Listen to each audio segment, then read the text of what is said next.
3-2 formation. Road change now, we go racing for the first time this season. 3 hours of GT action, it's go. This is very tight as they come down. Group of cars coming in, this has all got trouble written all over it. This is G3 cars. Drop downhill, they head towards the Aqua Minerale. Imola, of course. There's another one off through the gravel. As wide as possible as they drop downhill, putting that from the inside line. Yes, he did. Through he goes.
Good evening everybody and welcome back then to another Apex Online Racing stream here for the finale of the Tier 2 set of drivers in Season 11 or Season XI depending on how you are numerically inclined, and we'll have to see how they all wrap it up this evening at Kyalami. We saw Tier 1 wrapped up yesterday with Tinko van der Velde taking an astonishing victory in here to seal the championship deal. Man on your screens right now, Jamie Nuttall is your Tier 2 champion after wrapping up last week. He has had a brilliant season, but still all to play for the other positions tonight for our other drivers.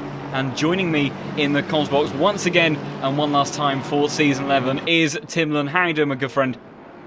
Hello, John. Yeah, I'm all doing very well. It's good to be here. Kyalami is one of my personal favourite tracks to watch and race at. It's a brilliant circuit, full of some very technical parts, some very difficult sections, and lots of places where if you get it wrong in one corner, then you've absolutely binned your entire lap, because it just keeps on coming, Kyalami. Up and down the hills, lots to do. It's a really good one. And as you said, a pre-congratulations to Jamie Nuttall for this amazing effort this weekend. Well, this season, sorry. It's been an amazing effort by him. So hopefully we're finally going to get him on a post-race interview this time round. So it'd be a shame if we didn't at least chat to him once this season after his stunning performance all season long. Yeah, fingers crossed. Some of our drivers sometimes are a little bit on the sort of shy side when it comes to interviews, but yeah, fingers crossed we can get our Tier 2 champion in, because what a season. He has had 100% podium rate in the first 6 races of the season. He'll be looking to continue that in fine form today at Kyalami, who's looking quick already in practice. And of course, Tinko van der Velde in a Honda took the win yesterday around here in Tier 1. Jamie Nuttall in the 114 car has been in a very comfortable spot with that car and extracting performance, so he'll be looking to do a similar thing. Obviously, it was a little bit of team orders for the Williams Esports guys, with McCormack handing that victory and in the end the championship to Tinko. Nuttall won't quite have that same privilege, but he of course has the championship already wrapped up, so he'll be just gunning around this circuit and trying to see what he can do. But he was looking very rapid in the practice session, and qualifying has got underway. All of our drivers starting their first laps. I think Jamie Nuttall is the second car out on track. It's a McLaren of Nicholas Hurt. The Visual Esports car up in front, and he's had an interesting championship, Nicholas. He's currently P6 in the standings. He's dabbled in the top 10 from time to time, so it'll be interesting to see what he can do tonight. Yeah, he's had some really good finishes. You think a 7th, a 4th, a 6th, a 13th, and a 15th is his worst. So really, championship-wise, that's some decent points, but he did have a did not start. So that really did hurt his championship points significantly. Obviously, not starting one of the races, but someone actually surprisingly, you look at 7th place in the championship. He's only completed 3 races so far, and that was Morgan McCall with a first, a 14th, and then another first the other day, obviously at Monza. So he's had a really good season, points-wise, just hasn't been here for that many, which is a real shame. So 3 races he hasn't attended. Oh, it was Nicholas Hurt, as we were talking about him, just goes straight off into the gravel on the exit of Cheetah Curve, so demonstrating something I was going to talk about a little bit later with the Challenger circuit. But, yeah, and unfortunately on that point of Morgan McCall, I can't see him in the session. So I think, unfortunately, our equal most winningest driver of this season has 2 wins, same as our championship winner of Jamie Nuttall, who currently goes to the top of the timesheets in the qualifying session for the first batch of laps. It looks like the Mercedes driver in, I think it was the 540 car, won't be joining us this evening. So that is a big shame for the South African, and yeah, he will finish no higher in 7th place, but has definitely showed strong pace at points in the season. I just want to quickly say, car number 444, the Porsche of Stubenrausch, really good effort by that. He is the closest driver to Jamie Nuttall by a big margin. Haven't seen that much of him, I don't feel like, over the last couple of races. Let's have a quick look and see where he is sitting in the championship. Yeah, he took part in the first round and then hasn't been in a race since.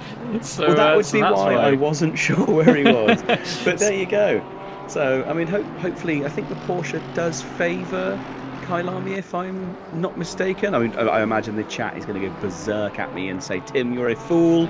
And you know what, I probably am. No, you are correct without a doubt, yeah. Kyalami has always been a very strong circuit kit for the Porsche. It was at one point, actually, the Audi and the Lamborghini, believe it or not, was in a sort of many BOPs ago on ACC. That I think kind of around when we were sort of in Season 5, Season 6, they were the cars that were actually to beat around here, but the Porsche was kind of always there. But yeah, now very much is the strongest car around here. The Honda is pretty rapid as well, but the Porsche, as McCormack showed yesterday, he was leading the race by 7 seconds at the end before he handed the lead over to his teammate Van der Velde to hand him the race victory. But yeah, maybe Stubenrausch has been saving all of his pace up for this one because he's going for pole, and for the time being he does displace Jamie Nuttall almost into the 39s on that lap as well. 40.005 from the 444 Porsche. So yeah, he's making that car work very nicely for him, and with pace like that, very much could be in contention for a race victory this evening if he's able to keep up that sort of pace during a qualifying session. If that translates nicely to the race as well, obviously qualifying, race, 2 very different scenarios, but Justin Stubenrausch, definitely a contender. Yeah, as you were saying, it's that kind of pace is... Oh, I was just saying that Stubenrausch has just pulled off of the circuit, obviously deciding to go back to the pits.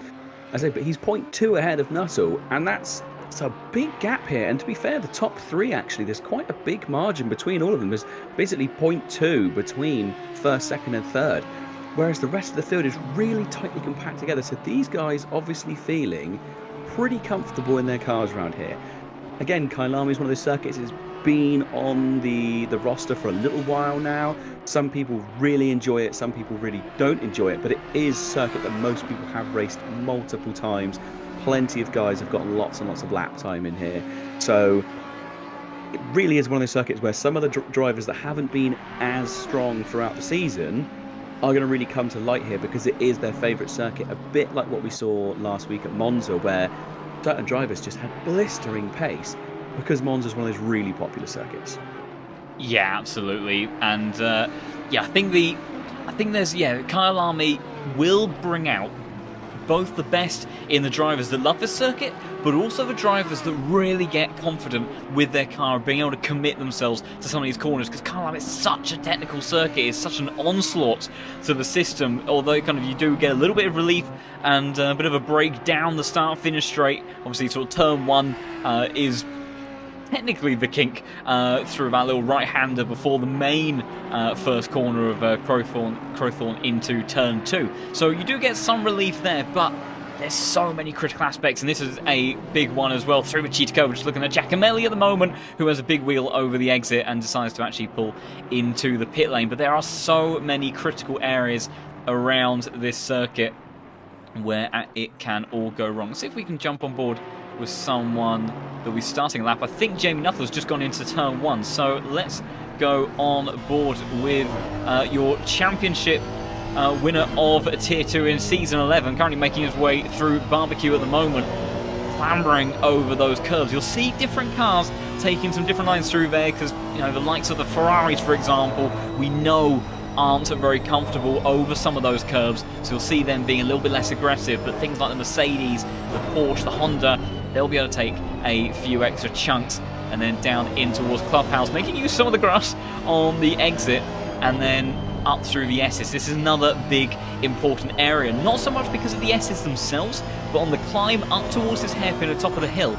This is another one of maybe about 3 main overtaking opportunities, because we've got the hairpin up here, we'll have the run down in towards the Crocodiles into 13, and then of course we have the main first corner of Crowthorne at turn 2. So different opportunities around here, but it's such a technical and tricky circuit. And for you, Tim, what about you? Sort of, I know that you mentioned it was one of your favourite circuits to try and watch, but yeah, when you're sitting in the cockpit of one of these cars and you're thrashing it around here, is it sometimes a little bit of battle to try to keep up the concentration, or are you just enjoying the moment through the drive? Definitely is one of those circuits where it's very easy to, especially if you're doing a longer race, like let's say it's more than just an hour-long race, very easy to sort of get complacent. You make silly mistakes, you change gear in the wrong place. That tends to be, you outbrake yourself, or you start over-braking. It's, especially when you're doing a longer race, sometimes it can be a case of more sort of trying to just stay consistent rather than overall flat-out pace. If you go a little bit slower than someone, but you stay clean, you don't crash, you don't pick up penalties, in a longer race it makes a big difference. But it's the concentration side of things, especially I would say through sort of Sunset and entering Clubhouse. Very easy to get your gearing wrong there, or just get your braking in slightly the wrong position, especially if you've got changing light or changing conditions, and then turn 8 going down into the S's. If you mess up that first left-hander, then you completely ruin your run all the way up to turn 10, and you will just hemorrhage positions. So yeah, it's a circuit I really enjoy racing when it's going well. As soon as you start making mistakes, it's very, very hard to shake it off and get yourself back in the zone. I mean, obviously these guys, they're absolutely amazing at what they do. They're much, much quicker than me. But it's a case of, you will see it if someone makes a mistake here. It's not just a case of, oh, okay, I've made a mistake, I'll defend on the exit, or maybe I'll defend entering the next corner. You're going to really struggle, because as soon as you have to go defensive and you go off your main racing line, you lose so much pace, and obviously with a decently stacked grid, it's going to be very difficult to hold on to positions if you make mistakes. Consistency is king here tonight, I would say. Yeah, absolutely, without a doubt. We do have a little bit of a weather factor that could potentially play into this. It'll be interesting to see how the drivers kind of contend on that aspect. We've got just under 4 minutes left of qualifying to go. Steuben Rauch still leading the way, and I believe himself and Nuttall are heading out for their final laps at the moment, but still maintaining a 0.2 of a second advantage. Somebody that is at the moment going quite quickly on my timer sheet, so it could be a little bit of a bug, because it does say that they're on a 28.4-second improvement on their time, so we'll have to see. But it is still a man of interest. Krzysztof Makowski, also known as Greco, currently sits P2 in the standings, hasn't come away with a race win, and I have to say a huge amount of credit to this man in a 723 car. That M4 has not been the most competitive so far this season. It has been struggling with a bit of pace, but he's been consistently dragging great performance out of that car. He's about to round out the lap now. He currently sits in P17, and he finishes the lap, and he's a little bit slower than his previous best. So yeah, the delta at my end is a little bit on the questionable side, but that does open up some interesting opportunities for some of our other drivers kind of around that kind of area in the championship, because Makowski sits in P2. We've got Roda, who also saw a bit of support in the chat for him, the bright yellow McLaren in the 55 car. He's only a couple of positions in front of Greco at the moment, sits in P15. McLaren, he looks set up another lap actually by the looks of it. not inherently one of the quickest cars around here. He has currently at least got honours of the fastest McLaren so far, just in front of Nicholas Hurt, but yeah, that might be a tricky car to get around here today as well. Not a big fan of the acceleration zones, the curves, the braking zones are quite tricky for this car as well. We've talked about how this car is a bit of an iffy one under brakes to get used to. So yeah, Roda might struggle, and a driver that has had very much a bit of a mixed season. Jordan Watson sits in P4. He's got a kind of an outside chance of snatching that P3 position away from Roda. He's mathematically out of position to try to get McCoskey's P2. But bearing in mind, Jordan Watson, he's on a podium in the season opener. He had a race win at our second visit to one of the American circuits. I do believe that was COTA. And, you know, but right now he is having a terrible session. He hasn't put together a valid lap yet. And in the Ferrari, a car that we know is tricky to get around this Kyalami circuit, if he wants any chance of finishing in the top 3 from this season, he really needs to try to bank in a lap. So still a lot of things to play for here, and some of our top drivers right now not having the greatest of performances, so that could really throw a spanner in the works and a bit of a reshuffle in the final race of the season. Yeah, definitely. I want to give a quick shout out to Jan Climbs, who's had some real mixed fortunes throughout the races, but he is definitely one of these guys that sticks with us even when he has a bad race. If he has a crash or gets spun out, he just recollects himself and carries on. And I want to give him a shout out because he's currently running in 4th. Obviously, as we said, the Porsche does suit this circuit quite well, but really great effort to see him that far up the standings. That's a really strong effort from him this evening, and I just wanted to give him a quick shout out because I know he'll appreciate it. Yeah, without a doubt. Yeah, it's great to see Jan up there, up at the pointy end of the grid.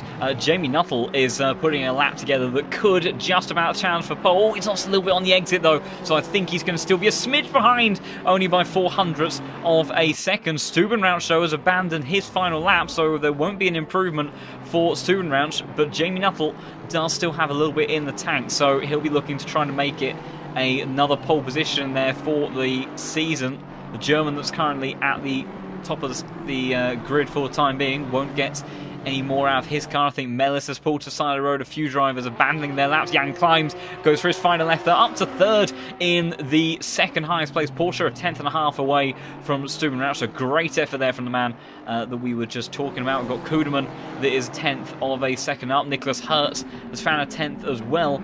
Jordan Watson also got himself up to it was P7 when he finished the lap. It's already down to P10 though, so not where the Ferrari would have wanting to have started, and it's actually Alessio Mellis that currently has the honours amongst the Ferrari drivers. So we've got a few cars rounding out their laps at the moment. I think Florian has just ditched his lap as well, so he'll start no higher than P5. Just trying to see whereabouts drivers are on some of their laps. I think Kuderman's going to be the first to round it out, but Jamie Nuttall not improving at the moment, so it could go the way of the German. Ooh, slight improvement from Kuderman. It's flicking backwards and forwards. There might be an improvement here. Currently running in 6th.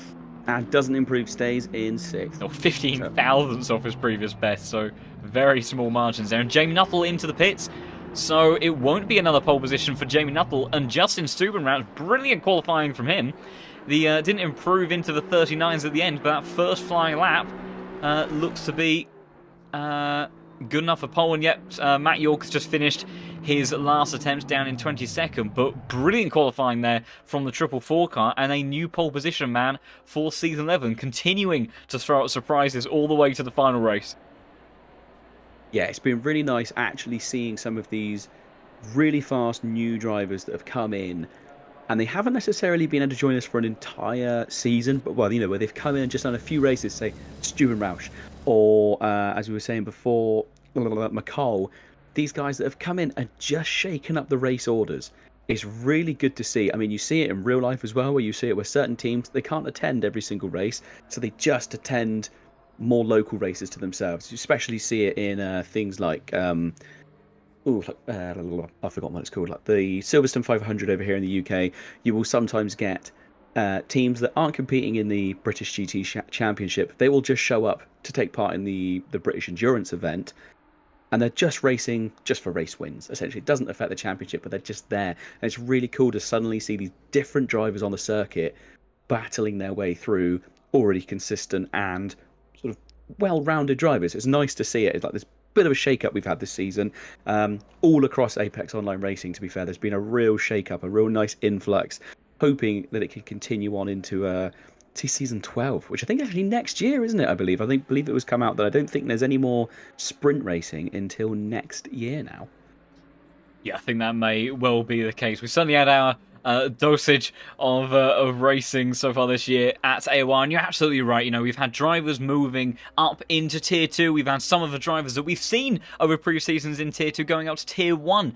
And, you know, and I'm sure that undoubtedly, you know, the likes of Jamie Nuttall and Makovsky, who obviously was a previous Tier 1 regular, dipped into Tier 2, he's shown that I think that he's still Tier 1 material. You know, he's been very consistent. He's dragged performance out of a car that arguably hasn't, you know, really been sort of at its best this season. So, you know, he'll be looking to try to get back up into Tier 1 next season. And so I imagine that we'll have a bit more of a shuffle again. But, you know, the likes of Stubenrauch, who maybe, you know, hasn't been able to be as consistently attending throughout the season, you know, it's little kind of, you know, these special results, these drivers that suddenly appear at the top of the field, and, you know, hopefully not speaking too soon for the 444 car, but if he puts together a good race today, you know, that could really be a highlighting performance that could help him get promoted into that top split going into Season 12. So I have to see how they all fare this evening. It does look like we've at least got dry conditions for the first half of the race, and it's a pretty dead wind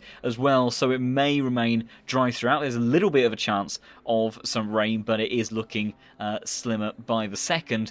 But let's have a bit of a run-through of our grid. So Justin Stubenrauch, 444, gets his maiden pole position here in AOR, and puts himself to the top of the grid in a fantastic effort in that 444 Porsche. Our Tier 2 champion for this season, Jamie Nuttall, the 114 car, starts on the front row, not for the first time, and he'll be looking to try to see if he can challenge to take another victory and become the outright winningest driver from Tier 2 to date around Kyalami.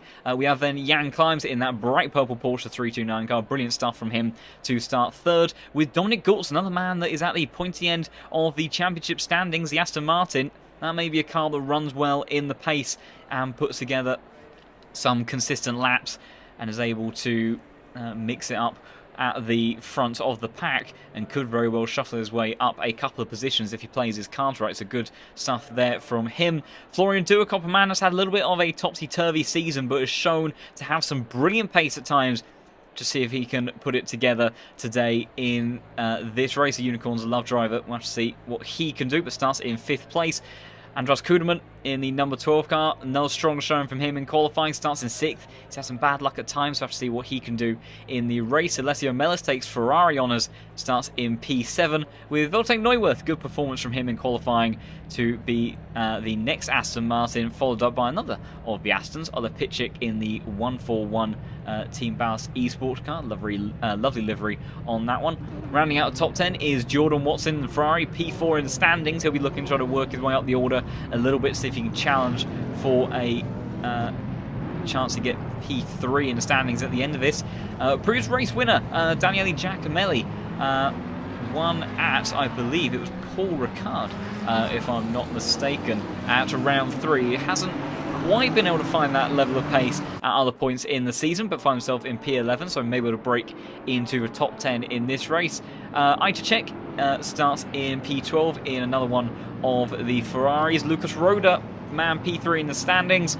55 will start in P13 with Robin Moe in that BAR Honda-inspired livery, joining him in 14th place. Jay Fang will start in 15th with Vince van Meerveld for Polestar Sports down in P16. Steinhauser starts in P17, another slightly lacking qualifying performance from him, so we'll be hoping he can pull through on race pace and get up towards where his teammate is.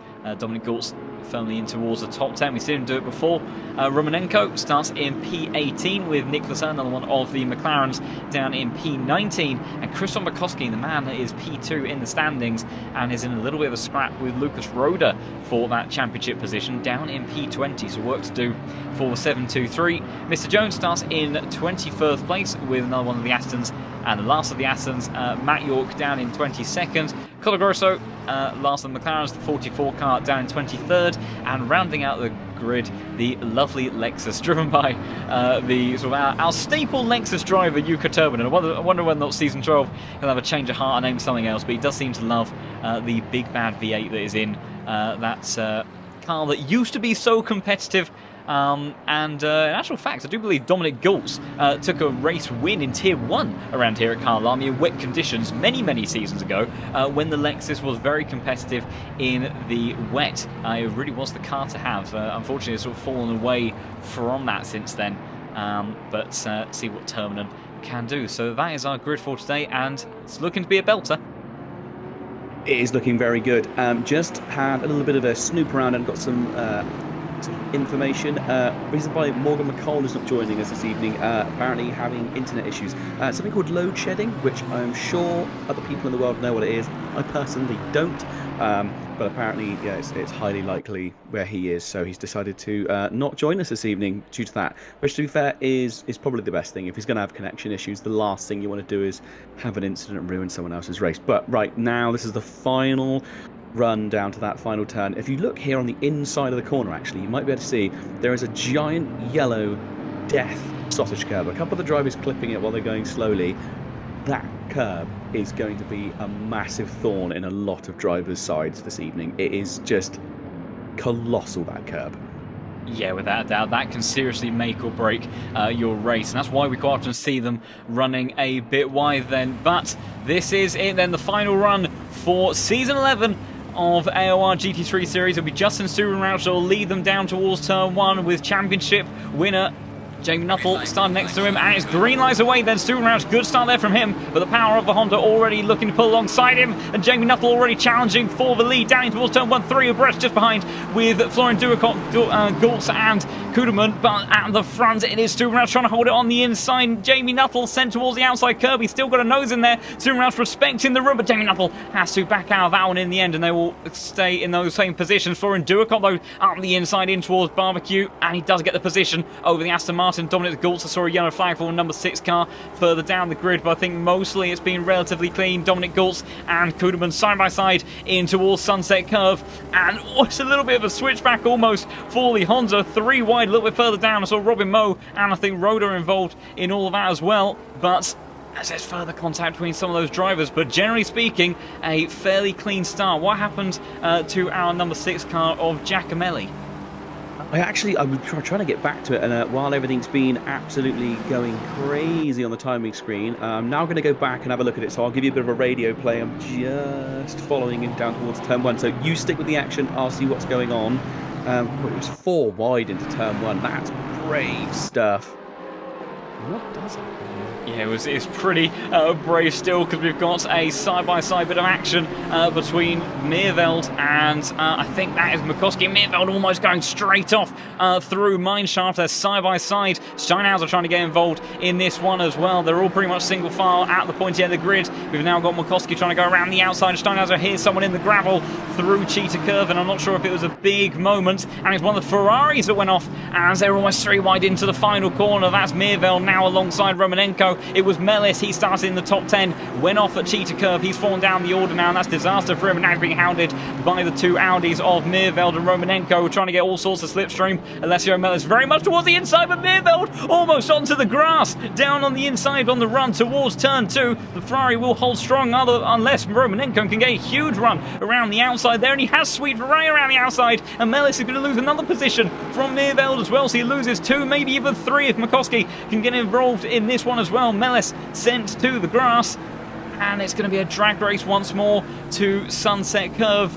Flashing of lights from Mellis side by side with Matt York and Steinhauser just behind as well. I think McCoskey though has gone wide, he's going to lose out the position there as the Aston Martins scrap just behind. I think Matt York, they come out on top in that one, although they've been a bit boxed in there. Great run from Steinhauser to hold on to that position. So yeah, any other news on what happened to Giacomelli in that opening part of the lap? Just a real lucky thing of everyone bunched right up. It was just the slightest tap to the back end as they were coming through the exit of Turn 1, everyone getting set up for Turn 2 as it's flipped to the right. There was a slight touch on the back of his car, and then another car on the front end actually nudged his front, so he basically just got rotated. Luckily though, very minimal contact, it wasn't a big slide, so hopefully he is going to come away from this without too much damage, and I think he was going slow enough that the tyres won't have been adversely affected either, so it might be a big recovery drive for him. So keep an eye on him. He's got nothing to give up, you know, nothing to lose this time. He might as well absolutely give it everything he's got here, and as we said before, the Audi is pretty good here as well. But yeah, I was letting you go with that one because it was definitely the action to keep an eye on. Oh, Stubenrush putting in the fastest lap of the race now and already pulled nearly a second ahead of Nuttall. Oh, change shift of position possibly. That is Goltz going up the inside of Duracorp, but Duracorp now coming back on him again. This is the battle for 4th place. Duracorp up towards turn 5. Can he do anything under the brakes? No, he can't. He's holding the inside though, unsettling Goltz. And it's going to be a stretch up towards sunset.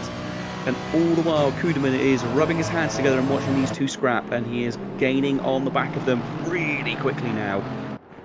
Yeah, good straight line speed in that Aston Martin to make that position up. As always, I think we're side by side between Meerveld and Romanenko down in towards Sunset Cove. Romanenko coming out on top in all of that.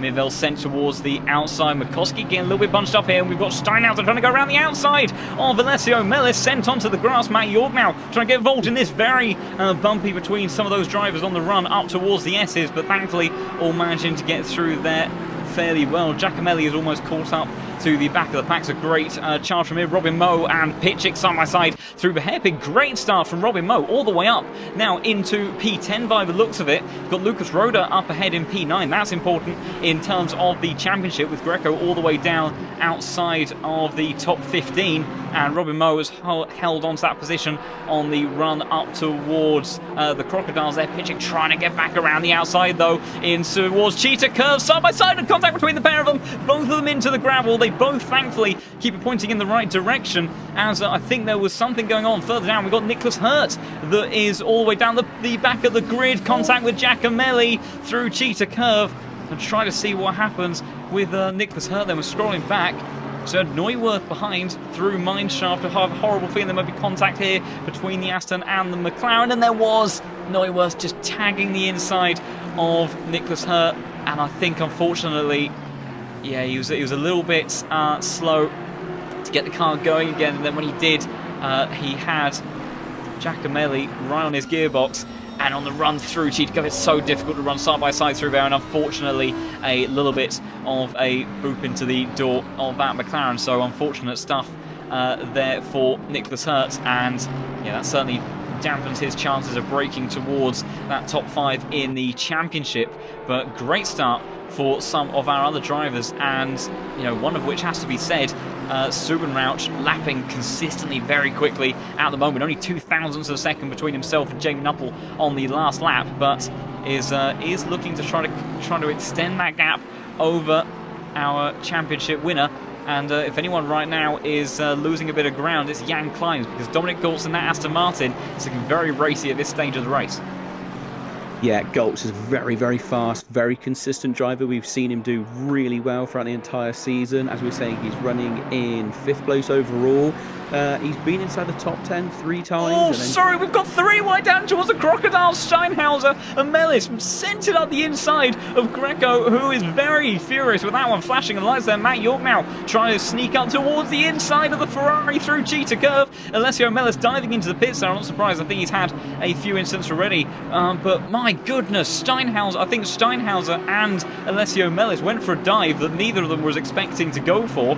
And least of all, McCoskey, just unsuspecting victim, got sent out towards the outside. Thankfully, no major contact, but that got incredibly busy on the run up towards the Crocodiles. But I think overall, no major harm done. But the 723 car, man, P2 in the standings, when his championship rival of Roda currently up in P9, not having the race that he would have wanted so far. No, definitely not. As I just had a quick look back over that incident again, it was a bit of an odd one. It almost seemed as if Mikowski was trying to tee up a slightly different line to try and get a better drive out the corner. So he braked maybe a little earlier and stayed a bit further to the left, allowing obviously then Steinhauser and it was Mellis, wasn't it, to dive down the inside, both of them trying to outbrake each other. And it's just bonkers to try and go 3 wide there. I don't think it was sort of overly intentional, and I think to a certain extent Mikowski was very lucky not to get sort of almost double punted at that moment. Very risky moves from them guys.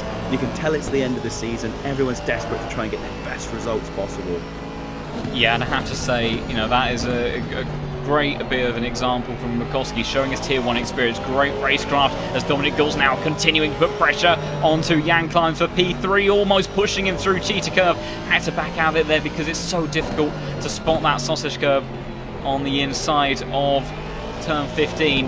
But that Aston Martin has got some very good straight line speed. We're on board with Dominic Gulls, the 22 car that does seem to have a pretty good amount of race pace. He's gaining in slipstream. Does he think about dive towards turn 1 or turn 2? Excuse me. Jan Klein defends the inside line. The Aston sent towards the outside. Who's braver on the brakes? The 22 is making a big effort of it, but I think he's too far away, and that's now allowed Florian Duerkop and Kuderman just to close up a bit.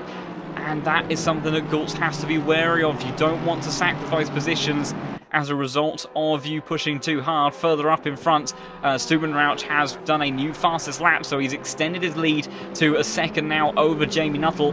So the Porsche continuing to find time in the opening 10 minutes of this race, but the next Porsche on circuit, Jan Klein, I think actually our only other Porsche on circuit, is just looking like he's struggling a little bit for consistency in that car. And the Aston, very consistent car to drive, gives you a lot of confidence. The Aston really allows you to push, and the tyre wear is generally speaking quite nice on that car, so that will be a car that gets stronger and stronger. As I think there's been a swap of position perhaps between Steinhauser and Meerveld. Meerveld very wide on the exit of Clubhouse there, all over the grass, and an easy overtake in the end for Steinhauser to jump up into P14, so making up a spot for the other RSR car. As Meerveld under some more pressure now. He's got McCoskey trying to hunt him down, as there's a yellow flag out for someone. That's at the hairpin. I'm not sure who that is for, but McCoskey steaming down the inside, trying to see if he can get past the Audi on the run through the Crocodiles, bumping on the exit there, and now down the inside in towards Cheetah Curve. I'm not sure if anything Meerveld can do, and he does have to relinquish a position in the end.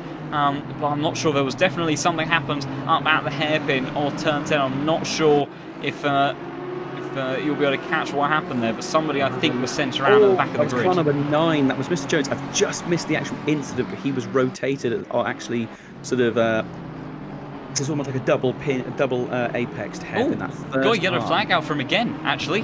The final corner. Yeah, we've got side-by-side between Meerveld and McCoskey still through turns 1 and 2, so I'm having to look at this at the moment, but 29 not able to come out on top. Oh, almost actually having to get on the brakes on the exit there of Barbecue, but the BMW holding on to that for now. Just having a quick look at Mr. Jones. He's definitely parked up in the final corner, and the steering wheel straight lined on. Yeah, and the steering wheel seems to be pointing a bit crooked as well, and that's where his tyres have ended up if he has hit the wall. So I'm not sure if that's a hardware failure or something, but unfortunately Mr. Jones really not having a great day by the looks of it. Yeah, having to check back in at the battle at the front, because this is certainly almost getting into a four-way tussle now for the last of the podium positions. Gulls has got a huge run out the hairpin and almost pushing. Jan climbs through. Mineshaft there looks towards the outside. The purple Porsche having to defend the inside in towards Crocodile. Can the Aston gets a run on the exit there? I think the acceleration though will be in the favour of Jan Climbs, who does hold on position for now, but Dominic Gulls really showing some pace at this point. I saw a yellow flag come out for the 65 of Matt York as well. Just try to quickly have a gander and see what happened there. Matt York, I've missed unfortunately the beginning of that instant, though he was very much sideways across the track, sadly. One coming up here, got to say, Golt's trying to go around the outside. He's overlapping already under braking. Can he get the door closed?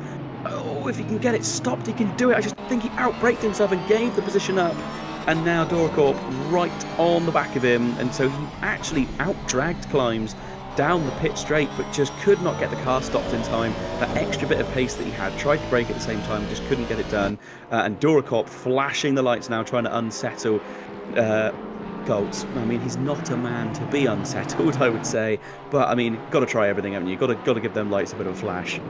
Yeah, absolutely. It's a little bit of a mind game sometimes in these battles, and trying to put your trying to put the driver that you're battling with just under that little bit of pressure, you know, distract them on the way into the apex. It's a little bit of a, sometimes a sort of moralistic thing. Oh, that was a very wide moment for Galt, so maybe that distraction was working, because that's allowed Jan Climbs to breathe just a little bit for the first time in a while. Florian Duerkop now in a bit more of touching distance, but this train has really started to build up, because we've now got Galt's leading ahead of Duerkop, followed by Kuderman in the Honda, the Aston Martin of Neuwirth, Jordan Watson getting involved in this one as well, and crucially Lucas Roda, who he's 44 points adrift of McCoskey in the championship at the moment. And they have to do a little bit of maths here from time to time, but based on where they were... Sorry, Kuderman made a mistake there on the final turn, so I think he may have just lost positions. Oh no, I think he just held on to it. I don't think he lost the position to Neuwirth. Neuwirth just stayed behind him, but yeah, just made a mistake on his braking point, I think. Couldn't decide whether to go defensive or stay on his racing line, and just unsettled the cars. Oh, that was a big mistake though through turn 2. Big slide, very big slide. That Honda not looking particularly happy, and that has split up this bunch a little bit, and that probably is very happy for Duerkop, because now he's not having to defend or look behind him. He can just keep his eyes on the back of Galt's. But I think Kuderman is having some problems. Maybe the Honda just not feeling as sort of confident as he wanted it to be. Oh, it does look Watson! A bit loose. Watson sideways as well there. Can he hold on to the position? He's managed to keep the bit of contact, not the best from them two, but they both survived it. I was very, very lucky. Yeah, Roda went for that one, and he needs to kind of make up some of these positions. I was just doing some maths, and right now as it stands, McCoskey, despite being down in P15, would still be 20-odd points ahead of this number 55 car. So Roda, yeah, he really is looking for any opportunity, trying to make up some positions. So he tried to make something work around the outside of Clubhouse. It's a very difficult area to make up an overtake. It didn't quite work out for him, but yeah, it's still 45 minutes left of this race to go, and plenty of opportunities up in front. The gap between first and second is now starting to come down a little bit. It just seems to be closing. Nothing drastic, but just the odd tenth here and there, and the gap is starting to close up. They say they're now 0.7 between each other, whereas that has been floating more around the 0.9. So again, that's not a great, massive deal, but it's certainly something to keep an eye out for. We just caught a replay of Roda having a huge save through Cheetah Curve, completely clipped that sausage curve and almost went around. Oh, as a battle for P3 is on again. The Aston Martin of Galt's around the outside of Jan Climbs, and he's really got his nose in towards this one now as they go in towards Barbecue. The Porsche holding firmly on the inside line now, but it's Galt's trying to get the switchback on the run up towards Sunset. He's got the speed, has he, to get alongside up in towards turn 6 around the outside of the Porsche goes. Florian Duerkop watching with great interest. The RSR Aston Martin trying to go around all the way at the outside of the Porsche. He's got the inside line on towards the next corner. Huge contact between himself and Jan Climbs. Climbs won't be happy about that whatsoever. Still side by side. Duerkop trying to almost push the Porsche further on as he now looks on the inside, and there's further contacts as Jan Climbs sent a little bit backwards, and the Unicorns love Mercedes gets up in towards P4, but that Porsche got an absolute battering through both set of corners there, and that's allowed a run for the likes of Kuderman and Neuwirth all on the run up towards the hairpin. Neuwirth trying to go around the outside now of Kuderman. That's going to be a track race and a half between the Honda and the Aston Martin, but very, very busy stuff. And poor Jan Climbs really becoming a victim in all of that, and Neuwirth has got the move done on Kuderman, so the Honda drops back. But very busy action going on here, and Climbs, yeah, he will not be happy about that as Watson almost into the gearbox of the Honda there, but just about stays out of making contact. But my goodness, what happened there? I would say on the helicam, it didn't look, they were both trying to be pretty respectful. I think it might have been a case of that was the first time they've really been side by side for such a long period of time, especially as they're coming into the S's where Climbs lost the most amount of time. It looked like he turned in his normal position. So obviously normally he'd take the apex of that left-hander, but there was there's a whacking great Aston Martin there of Galt's. So I think it was just a case of, as I said, if you come off the racing line here, it's so easy to lose positions, and Galt's just seemed to be that little bit more comfortable off the racing line and having to adapt to the ever-changing sort of scenario. I was really expecting Duerkop to really pull away, but he hasn't. He's actually almost slipping back towards Climbs again, I would say. Yeah, that gap. I mean, Goltz has really started to stretch his legs. He's really, obviously, now he's free, is determined to try and break away from this little pack. Now, obviously, with that final position on the podium within grasp at this point, he's just got to now try and hold on to it for another 42 minutes. I mean, how easy is that? So, yeah, it's going to be interesting to see if he can hold on to it here at Kyalami. It's so technical. So... yeah, without a doubt, it really is a relentless challenge for his drivers. We saw Robin Moe and Ola Pitchik going side by side on the entrance to the S's, as nothing has shuffled around for the time being. But these Aston Martins are looking pretty quick. They're managing their tyres well. They've got good straight line speed. Robin Moe again trying to show a nose at the inside of Pitchik on the run towards the Crocodiles. He's got Jay Fang just behind, though, to worry about. And as we saw with that battle up in the top 5 not too long ago, it really is a set of repercussions. Pitchik comes into the pits, as does Kuderman as well.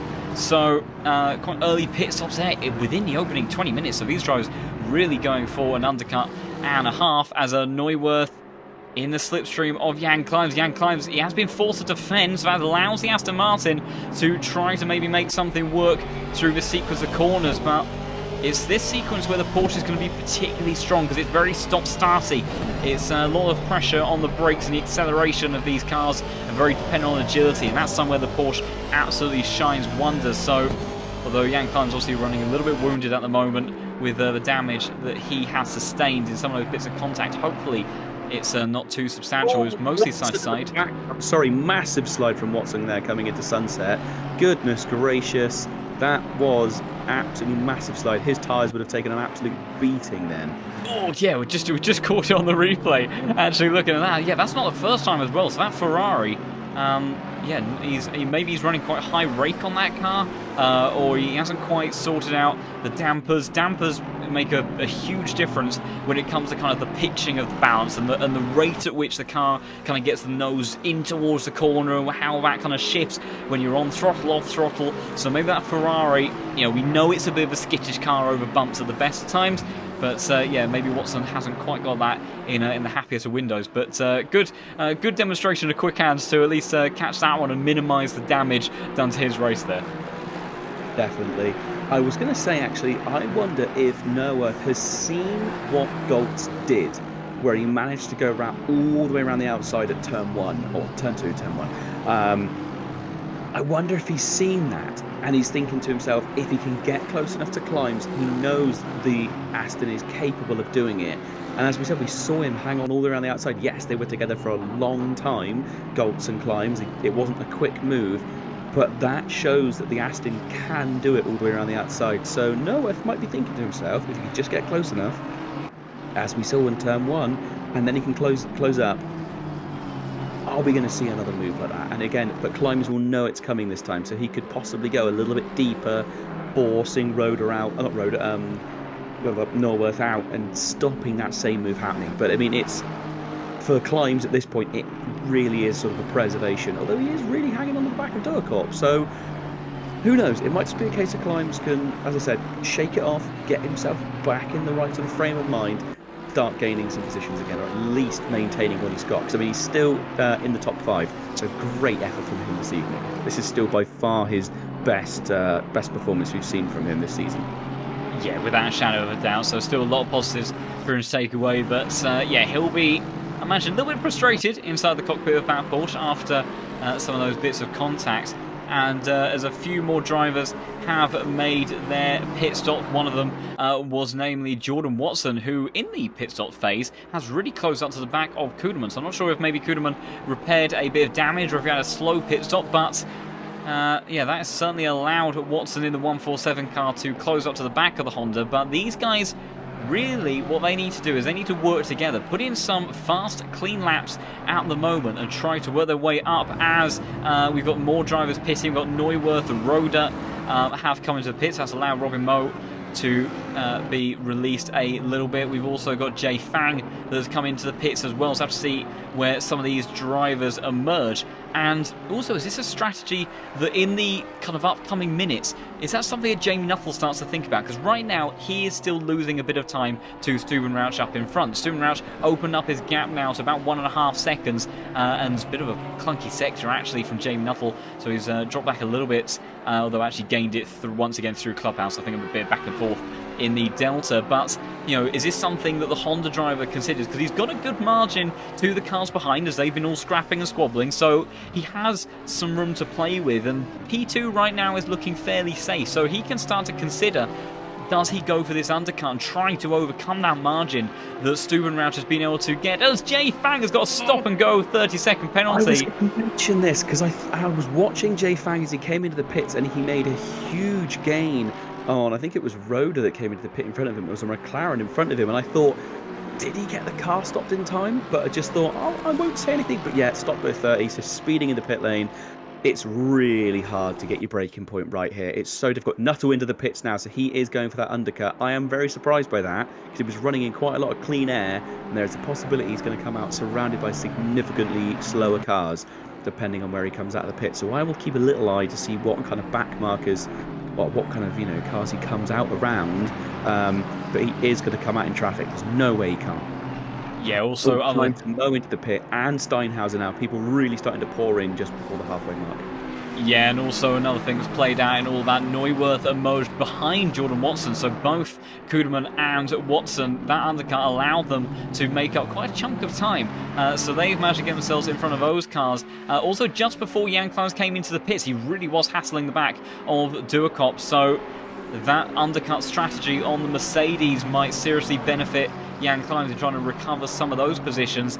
But Stuben Rauch, you know, based on some of the advantages, it'd be interesting to see what the likes of Kuderman and Watson's times are, because they're setting personal best. It's not the fastest laps of the race, but they are setting personal best by a big margin, as that's Roda all over the exit of Cheetah Curve. Another moment for the McLaren, and I think he's still pretty safe in terms of his championship position.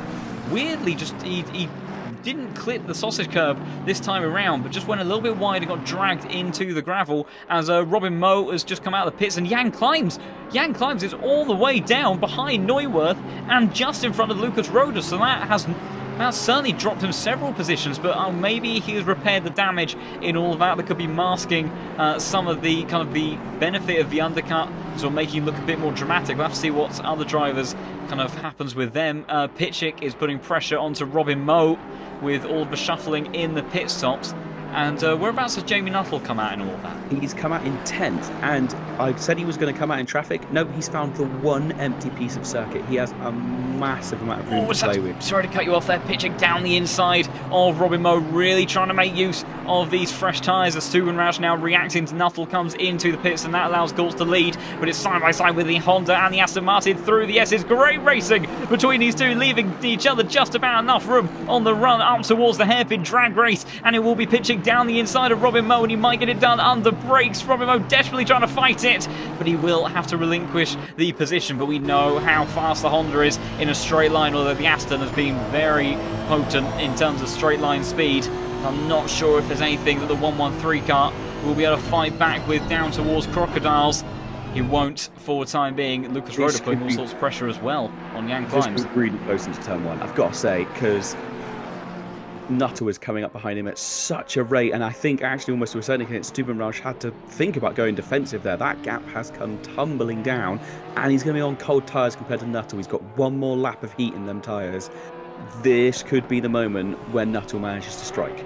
This could be the moment. I think if it doesn't happen this lap, it's going to take a serious incident. Oh, sorry, we've got contact between Watson and Florian Duakop, who collects Neuwirth in the process, and Jan Kleins. Disaster for several cars there. Roda sneaks through, Pitchick gets through as well, Robin Moe. Oh, it's Christian Steinhaus has gone flying across our screens as well in all that, so absolute carnage at turn 2 there between several cars. We'll try to rewind and see what happened there, but my goodness, so Florian Duakop, let's start with him. So he just came out of the pits. He was side by side on the run down towards turn 2 then. It looks like it's going to get pretty close as they get to the apex. So Florian sent around, collects Neuwirth. Jan Kleins gets bumped by Dugott there, and I'm about to see Steinhauser come flying through our screens there. I think he was trying to take evasive action on Florian, who I think wasn't stationary. I think that was the flashing of the lights for Steinhauser there, and he clipped him round and sent him in the grass. But disastrous series of seconds there for several drivers. Yeah, it was definitely a case of Dorcorp trying to, rightfully, he was trying to move off the circuit, but it meant he had to drive against the traffic. And in that case, when there's traffic around you, you just hold your brakes and just have to wait for a clear spot. It's so frustrating, especially when you're battling. But it's one of those things you've just got to wait. And sadly, not only is his race now massively affected, but as we saw, Steinhauser has collected a massive amount of damage. And obviously went flying off, so really unfortunate. Climb, really unfortunate to get collected in that way. Again, it might be a case of he's not used to being quite this far up at the pointy end of the grid. He came, braked quite hard to avoid Dorocop into the pit, so obviously holding quite a lot of damage. So I think Climbs just braked a little bit, and everyone Climbs has come to a stop. Climbs has retired to the pits. So he pulled over to the left-hand side on the start-finish straight. So and he's left the server. So he's gone. That's just got to be frustration. That's gut-wrenching. That is absolutely gut-wrenching for Jan Climbs. He had such a strong performance in qualifying. Really good opening stint to the race, but just unfortunately, several incidents where, arguably, I don't think he was really to blame for any of the pieces of contact that he was involved in, and unfortunately, that drive comes to an end with him retiring from the pits and from the final race of the season. So very, very sad stuff there for the Purple Porsche. Was having such a good run in this race. Yeah, 100%. That heart does go out to Climbs for that one. I said that obviously involved in some racing incidents possibly earlier on, but then that incident was no fault of his own. He was trying to go evasive, and to be fair, it wasn't. You couldn't even realistically say it was too much of the driver that hit him from behind's fault either. It's one of those things of people get defensive. You don't know it until you're midway through the turn. You're already on the brakes. If that's the case, then what can you do, really? But yeah, really, really unfortunate. That's a real shame for him. Oh, Galt's in the pits now, so he's going to start dropping back down the order. Colagrosso decided.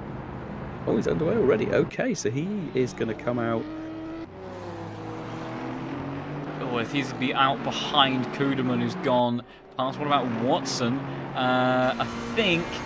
Yeah, Ferrari closing in rapidly on the run down towards turn 2. I think the Aston Martin will have it, but Kuderman, with that undercut strategy, very aggressive, obviously, so it's not over with just yet, because those tyres may fall off later on in the race. We know how good the Aston Martin is, and the Ferrari as well are preserving their tyres. Kuderman has absolutely made a huge amount of time up with that undercut and has got himself up into a provisional podium spot. So what a comeback for the number 12 car. Yeah, really good effort from him.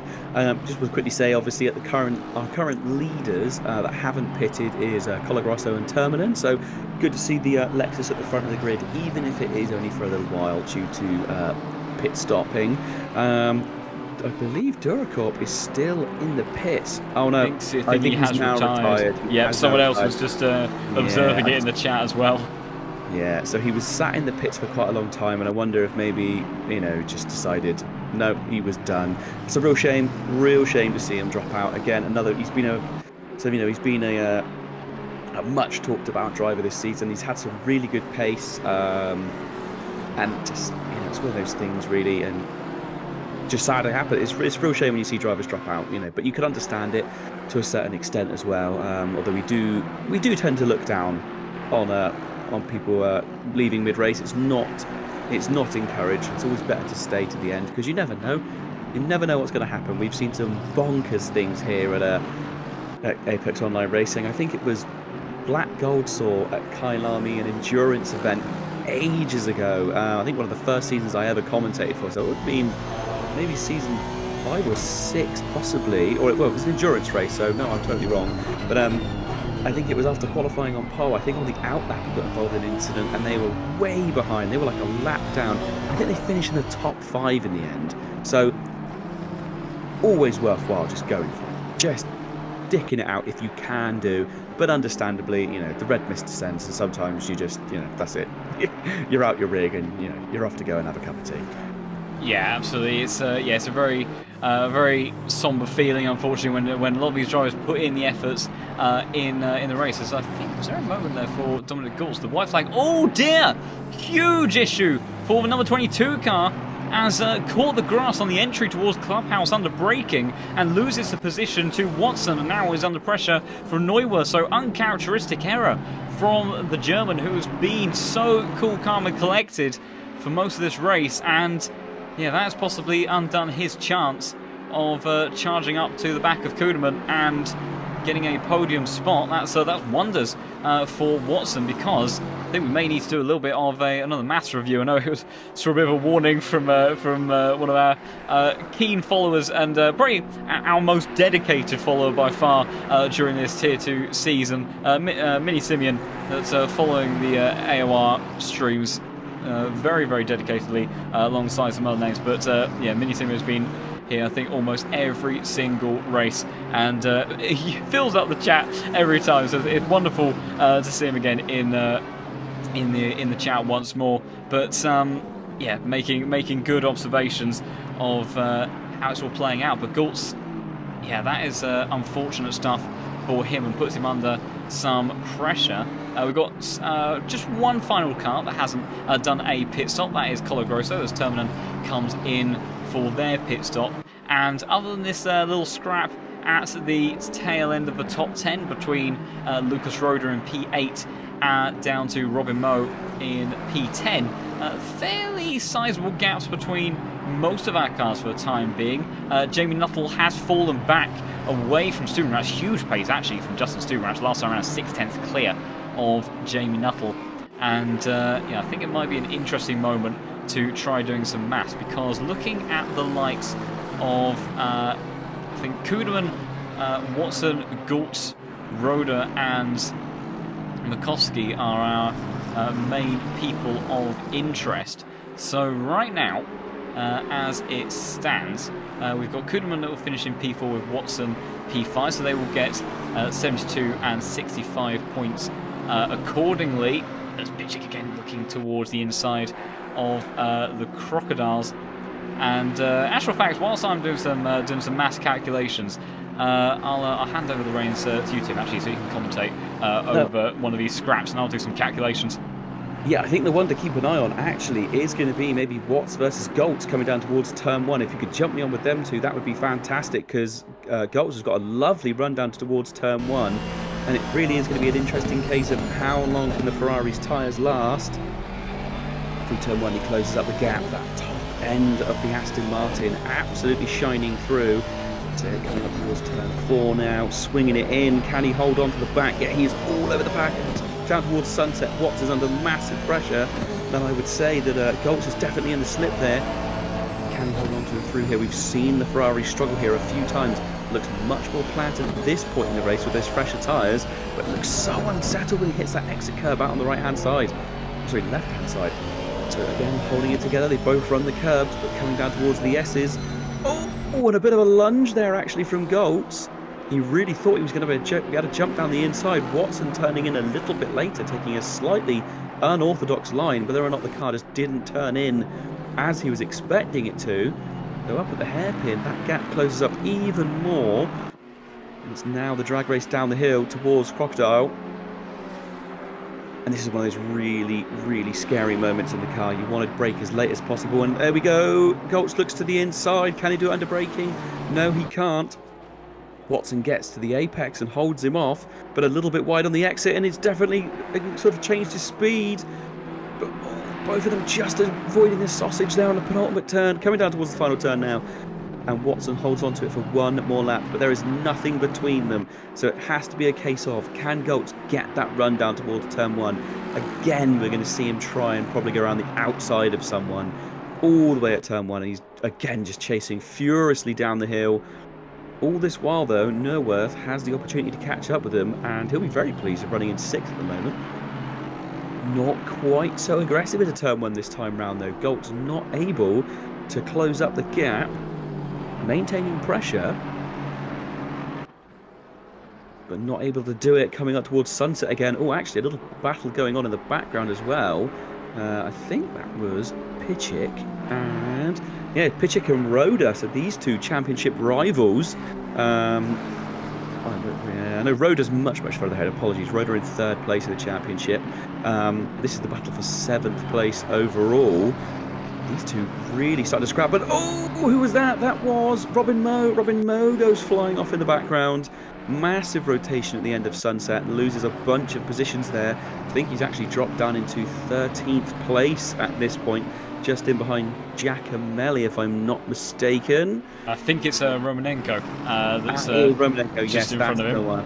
And so that's completely ruined my calculations because I just finished putting together all of that and McCoskey's gained a position, so I just need to make a small adjustment. But I think we might put it back to Pitchick and Roda actually, because this is also important in terms of some of these standings. Roda just about holding off the Aston Martin there.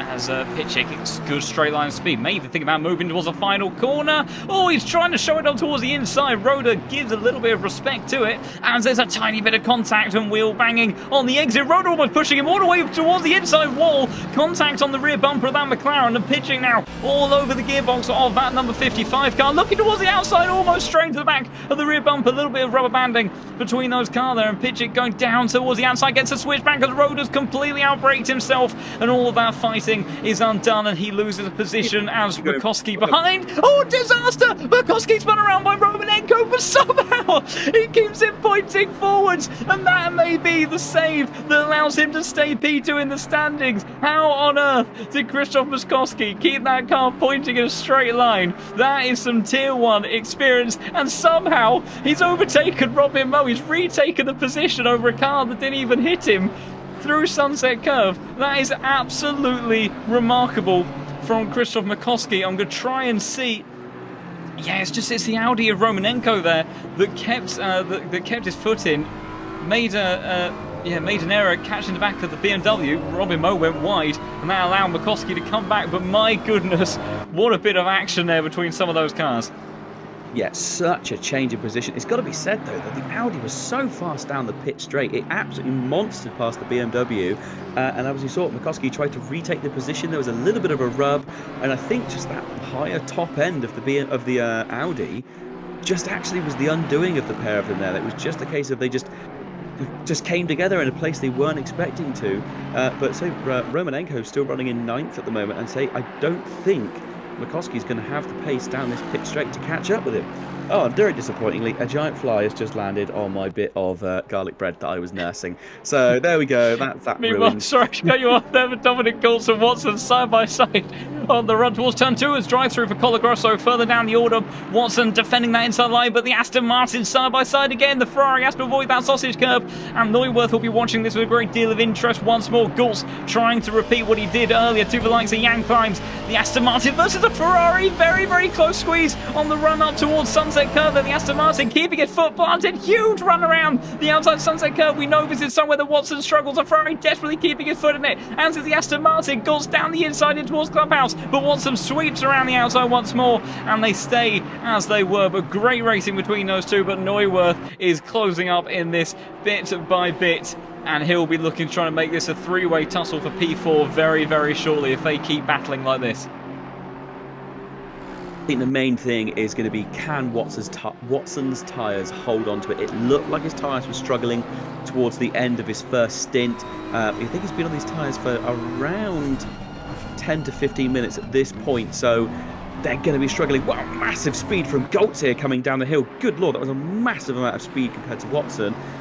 But both of them managed to get on the brakes and getting it stopped. But my goodness, the Aston Martin is quick through that part of the circuit. So much so, it's completely broken my time delta because apparently he's 35 seconds ahead of where he actually is on circuit. So a straight line speed seems to have broken the sound barrier as far as ACC is concerned. Always a think. Oh, for a moment there, I thought Robin Moe was trying to make a move on McCoskey. Nuttall. We've lost Nuttall. Oh my goodness! Lost a load of people. We're down to 18. We've lost a massive amount of drivers. What on earth has happened there? I'm only showing 18 drivers. Yeah, likewise here. I'm not sure when that's happened. I'm not sure when that happened either. That's just suddenly Oh, it was Robin Mose, sorry to cut you off, and McCoskey down, battling at turn 2. A little bit of contact between those two. They stay as they were. But, yeah, apparently, perhaps it was a disconnect by the looks of it with some internet connections. So that is a disaster. Well, I mean, Jamie Nuttall, he'll be grateful we wrapped up the championship at the last round. And unfortunately, I mean, it will maintain a 100% podium record for all the races that, you know, they was able to finish, but unfortunately won't be able to make it for the entire season. So what a somber end for his championship. And I'm not sure who the other car that we lost is, because you are right, we did go from 20 to 18 at some point. Nuttall is one of them, but I can't quite work out who the other one was. I mean, yeah, I mean, I jumped back a full minute, and I didn't manage to catch who left. I could Colagrosso, Mini Simeon is on it once again, our very dedicated and almost second kind of commentator. Always Watson and Gault's battling again towards Cheetah Curve. They stay as they were though, but apparently Colagrosso has that was actually probably after he got his drive-through penalty. He decided to retire the car, so I think that's where that's come from. But yeah, what a disaster for Jamie Nuttall. Yeah, and that's not what he's going to want, because I mean, as we said before, he's had an absolutely fantastic, full, consistent race series. I mean, Stubenrausch, to a certain extent, is probably absolutely ecstatic, because now he's miles ahead of Kuhnemann. He's like nearly a full sector ahead, but probably not the way he would want to win a race. Oh, sorry, there's contact between Gaultz and Watson on the run up towards Barbecue. It was the repeat of the same sort of moves we'd seen previously, but Dominic Gaultz, I think, just got a little bit close to the gearbox of the Ferrari, and Watson sent a couple of positions back because Neuwirth pounced on that immediately. Let's see if we can catch what's going on board with Dominic Gaultz. So we'll see the Ferrari flash across the screen through turn 2. Then you see almost has to back out of the throttle there.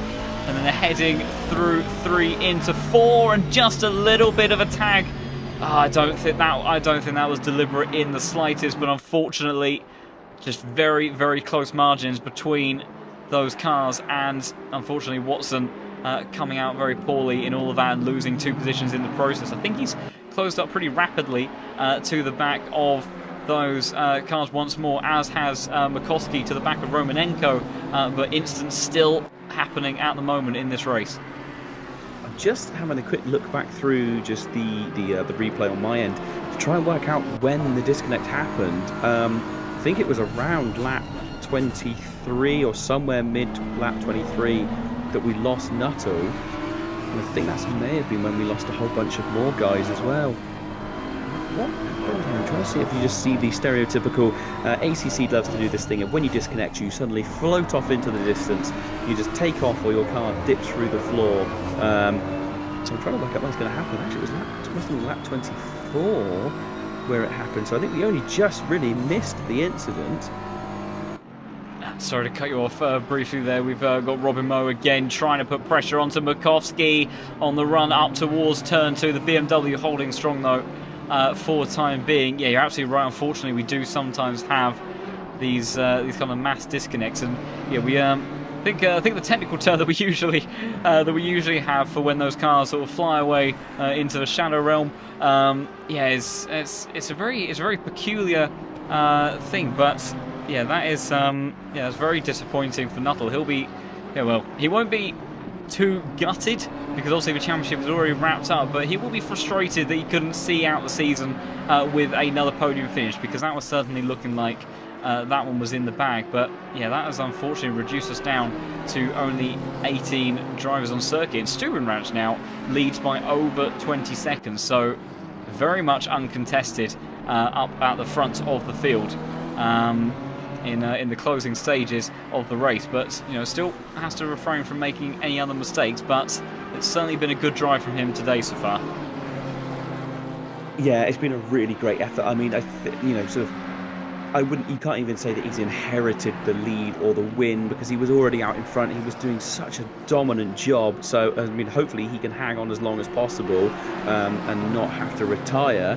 Obviously, when we've seen, as I said before, sticking with it, you can see some absolutely insane things happen. You think sort of like Meerveld had, you know, Jay Fang, Meerveld, Terminen, Matt York, Nicholas Hurt. They all had really sort of, you know, bad starts to the beginning of the race, and now due to the fact that obviously some people have, have either retired or sadly have had disconnections, they've now shot up the standings. They're all within the top 20. I mean, it's not the way they would want to gain positions, but when it comes to championship points, any gain is a gain. And so, you think of like Terminen running in 16th now. That was just not the case earlier in this race. So not how you want to gain places, but places gained are good. And also that completely ruins all of your maths, and that serves you right for doing maths, John. Yes, it was clearly a terrible mistake on my part. I've been trying to adjust them along the way. We've got a couple of battles that are starting to emerge with the likes of Itacek and Giacomelli, who's coming under some increasing pressure. Giacomelli obviously recovering. Bear in mind, he was absolutely stone dead last at the end of the first lap. He's fought his way back, obviously benefiting from some people retiring and with an early pit stop, but he has got himself up to P12, or maybe not for too much longer, because almost contact with the Ferrari. Itacek muscling his way through the hairpin. Oh, it's a huge oversteer moment on the exit actually for Giacomelli. He drops down to P13, so still a good recovery drive for the Audi, but I think those tyres may be fading quite a bit now for that guy. He's showing his nose on the inside towards the crocodiles, but I think it's way too far back to make anything happen. Before anyone else decides to reshuffle and ruin my maths, I would like to announce what I've concluded for the time being, as Makoski almost trying to make me eat my words there for a second, because he actually did push Romanenko round a little bit through the final corner, but I think the Audi straight line speed might keep Romanenko safe on the run towards turn 2. There's a yellow flag out for... Oh, there's Stubenrauch! Stubenrauch! Huge damage on the front of that car! What on earth has happened to our race leader? Stubenrauch, I think, has had a torrid time through Sunset Curve.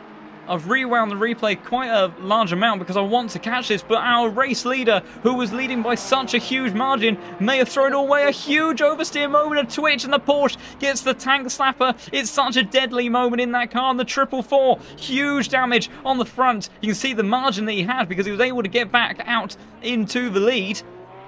But now, that is a huge amount of damage, and now he has a very tough call to make because he still has insanely a 13-second lead over Kuderman, and there is 10 minutes of this race to go. So I imagine that Stubenrauch will try to see this one through to the end, but he is going to be losing a huge amount of time. In actual fact, he'll be hoping that Goltz puts pressure onto Kuderman, and yet Stubenrauch is staying out there, but that is a very wounded Porsche. But my goodness, drama all the way to the finish. We were saying that anything can happen. We've lost our championship winner from P2 with a disconnect, and now the man that absolutely had the win in his hands has thrown it away potentially with just 10 minutes left of the race to go. Unbelievable scenes here in the final race of Tier 2 in Season 11. That, I mean, to be fair as well, that part of the circuit, it's one of those really unlucky places where it's one of the only bits where there's tyres on the inside of the turn that will grab the front of the car and really turn it around and dig you in. I had a crash there many moons ago in an Audi where normally it would have been fine. You would have bounced off the standard like concrete banking, but those rubber tyres on the inside, they just grab the front of the car and turn it around and really suck you in and cause quite a lot more damage. But he is still pushing very, very hard. Be interesting to see what's going to happen to his lap times. 3 seconds down. Yeah, he's losing so much time. But it goes up the inside of Kuderman. This could potentially be for the race win, and it could even help Stubenrauch win if these two scrap for a long, long time, because Goltz now on the inside, he has got the move done through the S's, and now the 22 car could potentially have somehow, some way found himself in race-winning contention in the dying moments of this race, because he's got past the Honda. Kuderman, we know, went for that huge undercut. The tyres, I think, have just completely fallen off on that car. He lost 2 seconds to the Aston Martin on the last lap, and Stubenrauch now, that lead has come down by 4 seconds, and with at least about 5 laps to go, I think, in this race, it looks like it could very much be falling apart for the German that has led since the start, and it could be another German that takes the win away. We've got other battling further down between Pitchik and Watson to ruin my maths again, with Pitchik having to stay behind the Ferrari for the time being. And he does say there, Roda going a little bit wide on the exit cheetah curve as well. Oh, there's a yellow flag out for Mellis. What's happened to the Ferrari? He is around in the Crocodiles, and I think it was Ajticek that dived down towards the inside, and unfortunately Mellis has been tagged round and loses the position as a result, and also to Giacomelli, so disaster there for the number 15 Ferrari, but drama all the way to the end of this race. Robin Moe looking actually to go up the inside in turn 1 against McCoskey. Doesn't get it done, not quite close enough. McCoskey still holding on to his 9th place at the moment. Didn't really gain much as compared to other drivers when that disconnect happened. Sort of his racing. Sorry, side by side with Neuwirth and Kuderman. Kuderman again losing more and more time, and Neuwirth, another of the Aston Martins, has just steamed past him all the way around the outside at Sunset Curve, and that Honda I think has nothing more to fight with. So now Neuwirth makes his way into the podium spots and may even be able to get a little bit more, because Dominic Gultz now is only 2 seconds away from our race leader, and it is looking more and more dire for our 444 Porsche out in front. Yeah, to get an idea of how much his pace is affected, his best lap today was a 1:40.2 and his last lap was a 1:47. So, I mean, that's 7 seconds slower. That's massive. And again, he's right there. He's right on top of him now, isn't he? And really wide there from Stubenrausch on the exit of Crocodile. I mean, that car really struggling. And again, the penultimate turn, super wide. He's actually basically come off the line. He knows he can't handle it. He's moved away. He's let Gultz come through. Brilliant effort by Gultz for sticking with it and keeping going. And Stubenrausch is disconnected. Oh my goodness, it goes from one thing to the next. Stubenrausch, after... Oh, the poor man in the 444, he's led since the start, he's made a mistake, he got damaged, he just loses a lead, and then he loses connection as well at the same time. Possibly that might have been a case of as Gultz came past, do you think maybe it was a case of just hold down the power button on the PC and walk away? Potentially. I have no idea. You can't speculate, you just don't know. That might have been even more bad luck for him. I mean, there's no chance we'd get to speak to him after the race, I imagine, but I mean, if he was available, that would be brilliant. So unfortunate. He's put in such a great effort this evening. So we're now down to 17 drivers. People are dropping like flies this time round. Yeah, this race we could have Alexis fighting for the win in the final 5 minutes if more cars drop out. But my goodness, I mean, this absolutely shows why you should never give up. Because I'm gonna have to do the maths again, aren't I? Because that's allowed everyone to shuffle up the order. I think more or less from what I've been able to establish. I mean, I'll double check the numbers probably at the end of the race. That's probably the safest thing to do. But I think that if as fundamentally in terms of our... Oh, actually, I say that. Of course, Dominic Gultz now inheriting the lead. That's going to be a huge difference to what you had before. So let me do we do it post race, mate. I think you're right. There's more changes coming because Pitchick is right on the back of. Oh, yeah, there you go. Watson spins off at the penultimate turn. He's off, and he's my goodness. Is he going to be able to rejoin? He's now down in 6th place, and in fact, he's going to have to get going. Otherwise, McCoskey's going to come flying past him as well. They're all stacking up on him now, coming through that final turn, and I think at turn 1 he is going to be in trouble. Oh my god, I think simply considering maths is changing the time-space continuum somehow, and is making a real mess of it. Romanenko now looking to go against Watson down in turn 1, and that would have really affected Watson's tyres. I said before, towards the end of this stint, I wondered how his tyres would last, and I'm not sure if that was a curb strike or just simply the car not gripping when he turned it in. But he is absolutely off the pace at this point. He'll be very, very disappointed with that. But great news for Romanenko and Mikowski, because those guys are now starting to hunt up to the back of it. The Ferrari just holding on, running that inside curb and holding off Romanenko for now. It's sort of gone from what I thought there was possibly going to be no battles on screen due to the slim numbers. Suddenly they're everywhere. Absolutely cars everywhere again. Yeah, absolutely, and I've just completely abandoned doing maths now. It's quite clearly just the universe telling me that I should stop trying to do that sort of thing for the day. We'll do it at the end of the stream when everything is finished up, because my goodness, just when you think there couldn't be any more twists and turns in the story of this race, it is absolutely throwing everything at us, and it is giving us a hell of bit of action to the very end. Watson now, like I say, all under all sorts of pressure from the Audi of Romanenko, and we know how quick that car is in a straight line. Mikoski has lost out a little bit, and he's got pressure from Robin Moe. We know the Honda's pretty pacey in a straight line as well, so let's see how they all fare on the next drag race down towards turn 2. Let's go on board with Romanenko in the Audi.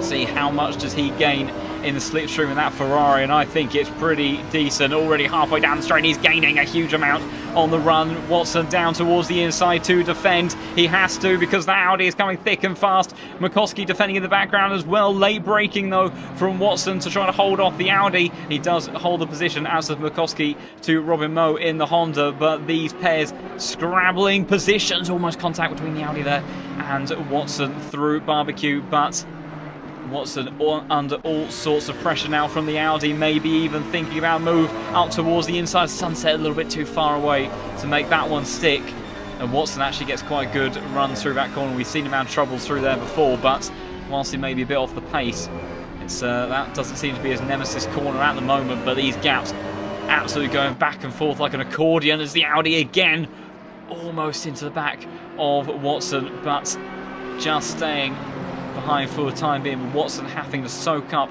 all of this pressure, and have to do it, I think, whereabouts is Galt, so there will be one more lap after this. Sorry to interrupt you there, yeah. Romanenko really close to the back of Watson, and I think that really unsettled him and has allowed Mikowski to get right onto the back of him. So Romanenko gone from the attacker to being attacked, and they're all going down towards Crocodile. Romanenko looks to the inside, the car's there, Watson gives him just enough room. Are they going to touch? Not quite. Mikoski going to be trying to take advantage of this. A little bit of a rub between Romanenko and... Oh dear! And Watson completely off! Watson completely off into the gravel. Disaster for the Ferrari, and further contact in towards the last corner because Robin Moe tags the back of Mikoski, and it's almost 3 wide on the final run up towards turn 2 there. The Audi pulling over to the inside line. Mikoski firmly in the slipstream. This is the final lap of the race, and they are all absolutely lined astern on the run up towards turn 2. The BMW may be a little bit too far back. What about Robin Moe, who's going to sneak up towards the inside? Mikoski has a P2 in the championship to think about. You don't think about it too much so, because his shoulder barges Robin Moe to the left-hand side of the circuit. That allows Romanenko to escape up the road a little bit and get a bit of breathing space for the first time in a while. Watson has dropped down to P9 in all of this. In actual fact, got Ajacek and Giacomelli on his gearbox as they all settled down for just a moment. There was also a big scrap going on for 13th place, unfortunately, that we couldn't quite catch because we had all of that going on further up the order. But my goodness, this is all going down to the wire. Yeah, I think Matt York came off the worst in that little battle. He's down in 16th place now. He was on the back of Nicholas Hurt. I can see on the timing board they closed up and that gap looked like it was coming down, but now he's all the way back in 16th place, so he'll be very, very disappointed in that.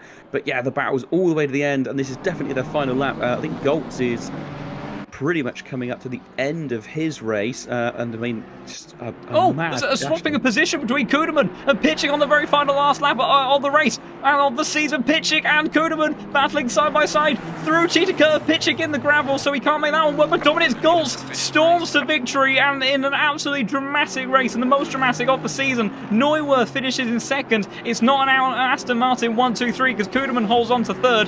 Pitchik settles for fourth. Roder in fifth. We'll have to see how that plays out in the standings, because Mikoski, despite all of his best attempts, is going to have to settle for P7 in the end, behind Romanenko in the Audi, Robin Moe in P8, Watson P9, and rounding out the top 10 is Ajacek, just in front of Giacomelli. Great recovery drive from him. Mellis, after a very topsy-turvy time, finishes in P12, battle for P13. Terminen will have to finish behind Nicholas Hurt in the end in the Lexus. Vince van Meerveld just behind them. And Matt York doing some, well, I say celebratory donuts. He's reversing his way across the finish line. I think this isn't the first time we've seen Matt York have an unconventional finish to the race. And Jay Fang will be our last car across the line. But my goodness, all the way down to the wire. And we've said all season long that Tier 2 has just as much action, just as many thrills and spills as Tier 1. And I think today was the absolute perfect example of that.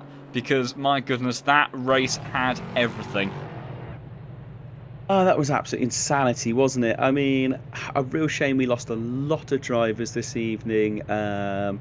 What was it? We lost Just trying to look now. So there was Mr. Jones, Steinhauser, Durkop, Climbs, Colagrosso, Nuttall, Stubenrausch, and obviously Jay Fang was our last guy to finish. So, I mean, it's a real shame to see those guys drop out. I mean, and if you look at the sort of the finishing, everyone who finished compared to qualifying, it's completely different. Stubenrausch qualified. Oh no, he was in first in quali, wasn't he? He was. Why is he? Oh yeah, obviously no, he didn't finish. So I do apologise. My brain got very broken then for a moment. So Goltz qualified in 4th, ended up finishing in 1st. Norworth, who was down in 8th, coming in 2nd place. We're really pleased with that. Kuderman was down in 6th, obviously coming home in 3rd place in the end. A real mix of fortunes. I have heard from our championship winner Jamie Nuttall. Obviously he messaged me just to let us know that his internet has died and he's trying to get it back online, but he might not be able to. We were hoping to have him in a post-race interview, but understandably not able to get himself back online. So there we go. That definitely confirms that he had internet issues. I think a lot of racers did this evening, and sadly this is the thing with sim racing. You're always going to have the issues of connectivity, and it's a real shame. The way we always look at it is it's very similar to if teams had what am I going to say?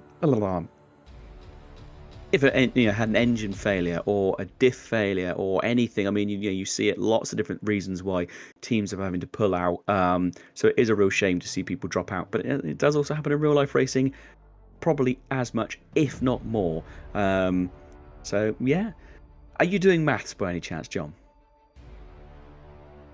How could you possibly guess? There was a moment where I was like, I don't want to keep talking in case you're trying to, but I'll just double check. That's right. I was just. Oh no, I just broke it out. No, hang on. Just 2 seconds. Right. There are there we go. No, there are some people stacking up to join the commentary booth, but if you want to run through your maths first, then we'll bring some people. Yeah, I'll just very quickly then. So, from what I've been able to calculate, McCoskey will hold on to P2 in the standings, as did Roder in P3, and the main swapping of position at the pointy end of the grid in the end would have been that with that win, Dominic Goltz takes P4 away from Watson, because after that incident on the last few laps at the end, unfortunately Watson dropping points there, crucial points, and with Goltz capitalising in that race, that sees him drop to P5 in the standings. So not too much in the way of shuffling, but a few movers. But yes, let's get in some of our interviews, because we have a couple of people lined up, which makes a nice change. So let's bring in our race winner from today, Dominic Goltz. Can you hear us? Oh, it's silent for the moment. It seems like a resounding no for the time being. See if Dominic can sort out his audio in a moment. Guys? There we go. There we go. We can hear you. You just caught me putting off the VR headset just in that moment. That's right, not to worry. It's what an absolutely astonishing race from you today, and probably not the result that even you were expecting at times in the cockpit of that car, because you had several fights through all of that, and inheriting positions from disconnects, Stubenrauch's mistake, all of that, and going down to the wire, but incredible racecraft and patience from you at times to work you out to that position. So huge congratulations on the victory today. But yeah, tell us a little bit about what it was like in the cockpit of that Aston Martin today. Yeah, thanks guys. Really stressful today. I just came home from vacation like half an hour before the race, and wanted to take it easy. Then I was middle in fights everywhere all the time. Made a mistake after the pit stop. When Jordan slipped through, then I had to battle him again. It was really eventful, but a lot of fun. I know, got spicy sometimes, but let's see. Need to check the replay. There was a little bit contact in both fights, so let's see. Hopefully it's not on me. I don't know. So I think from what we saw on most of the replays, there didn't seem to be anything sort of too malicious from anybody. There was quite a bit of rubbing from everyone this race, but that is, we sort of were saying earlier on that once you go off the racing line, it's very difficult to then keep up the pace. And so I think it was when you and Climbs were side by side for nearly half a lap, we were sort of absolutely we were out of our seats completely, yelling into the microphones with excitement. It was a real spectacle to watch.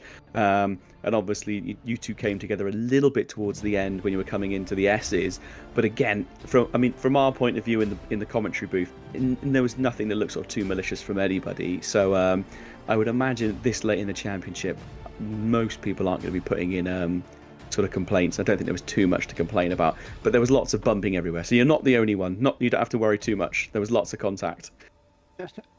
I don't know what happened at the front, because I was I thought after the pits, okay, maybe I can get the Honda again, and then it's P3, because I thought after the pits the two guys at the front were like 20 seconds away or so, and suddenly I saw, okay, I'm in P2 and I'm catching like 5-6 seconds per lap to Stubenrauch, and I don't know what happened at the front. Must be some probably contact or so. Don't know. No. Oh, you can go for it, John. Okay, yeah, unfortunately it was a disconnect for Nuttall at some point. Even we missed it, I think, for a brief while. And then it was on the exit Sunset Curve for Justin. He had a huge moment in the Porsche and unfortunately just collected the inside wall, got a huge amount of damage. And and then we're not quite sure what happened to the 444 at the end. He was another car that sort of drove off into the shadow realm. We're not sure if he just turned off the PC or if it was another disconnect, because we did have a couple from the server tonight, unfortunately. But yes, the Porsche's race went downhill very quickly. But you just took the lead away from him just before he disconnected from the server. So you had the satisfaction at least of kind of taking the sort of race win on track as such. Even if it did arrive at you in sort of a peculiar way that you weren't perhaps expecting. Yeah, definitely not there. Not after not having practice, and then having a really eventful and stressful first stint. Did not expect that at all. Well, it was an amazing drive from you this evening, and it really shows that it is worth sticking it out all the way to the end. A really good effort from you. We've got quite a few guys stacking up in the commentary booth, ready for a chat. So thank you ever so much for joining us. Amazing work on your first place this evening. Really, really good. Really, really great. Oh, we've got messages coming in left, right, and centre here. Who are these coming in from? Sorry, I do apologise. That's right. Whilst you're looking at a message, just very quickly before we bring our next interview in. Also, I do believe with that drive, Dominic. Obviously, this is a little bit provisional in case of any stewards' inquiries, but you would have actually got yourself up to P4 in the standings with that as well. You would have just nipped in front of Jordan Watson with that. So a worthwhile late result, and obviously you came close getting that P2. I think it was at Coulter at the 4th round, and go one step further today. So huge congratulations to you, Goltz, and a good way to end the season. We know obviously you've been quite a regular attendee for AOR for quite a few seasons now. We'll be seeing you in season 12. Season 12 as well. Yeah, definitely. We'll join Fantastic again. news. Brilliant. Yeah, well, fantastic. Congratulations once again, Dominic. Thanks for joining us for an interview, and I look forward to seeing you next season then. Yeah, see you next season. Thanks for the stream, guys. Bye-bye. Cheers. Shall we bring in our second place man from this evening, Noworth? If I drag him in, and then we'll get to the actual championship guys afterwards. Can you hear us? Yes, I can. Hello. I mean, fantastic race for you this evening. As we've said to a few people, really showing how important it is to stick it out and stay out in the race. Obviously qualified in 8th, ended up finishing in 2nd place. Can you talk us through the madness from your perspective on the track? Well, to be honest, from my perspective, it was, I think the best word to describe it was just confusing, to be honest. I was trying to keep out of the trouble. I saw there was a bunch of cars in front of me fighting, and I didn't want any of it. I just wanted to, finish. Even P8 would be completely fine, the best result for me, and somehow I ended up here. Well, it was certainly quite a way for you to find your way into that position. But we were saying it actually continuously during the stream about kind of not giving up, because you never know what might happen. And lo and behold, you kept yourself there, you kept yourself consistent. You were watching. There were a lot of times where I think you were the car kind of observing all the chaos in front of you and kind of trying to find an opportunity and then making your way through it.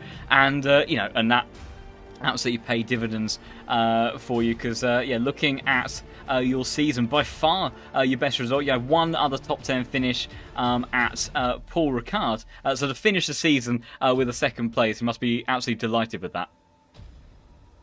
Oh yeah, definitely. I think the whole season was a bit underwhelming for me. I had big trouble qualifying, to be honest. Always finishing P18, P7 in the qualifying, and then going up a few places, but it's tough in this field to go up. And this time I managed to get into the top 10 in the qualifying, and it paid off pretty well.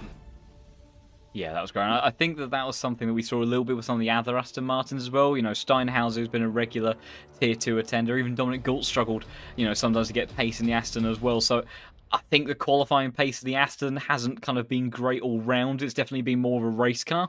So perhaps kind of, you know, perhaps sort of explaining some of that side of things. But yeah, great way for you to finish up your season. And do you think we're going to be seeing you again for season 12? Well, I hope so. That's what we like to hear. We'll see which tier, but I hope so. Yeah, absolutely. It's yeah. Well, it'd be great if you know. Obviously, like best of luck in in the selection process for tiers next season. But you know, if we do see you in tier 2 once again, obviously, so, you know, best of luck into the championship ahead. But yeah, huge congratulations to yourself, Votek, for finishing this season on a high, keeping it patient throughout the race and really capitalising on other people's misfortune in the race to get yourself up to P2. So yeah. Huge congratulations on that, and yeah, thank you for joining us for an interview. Thank you guys. I'll be looking forward to hopefully talking to you next season again.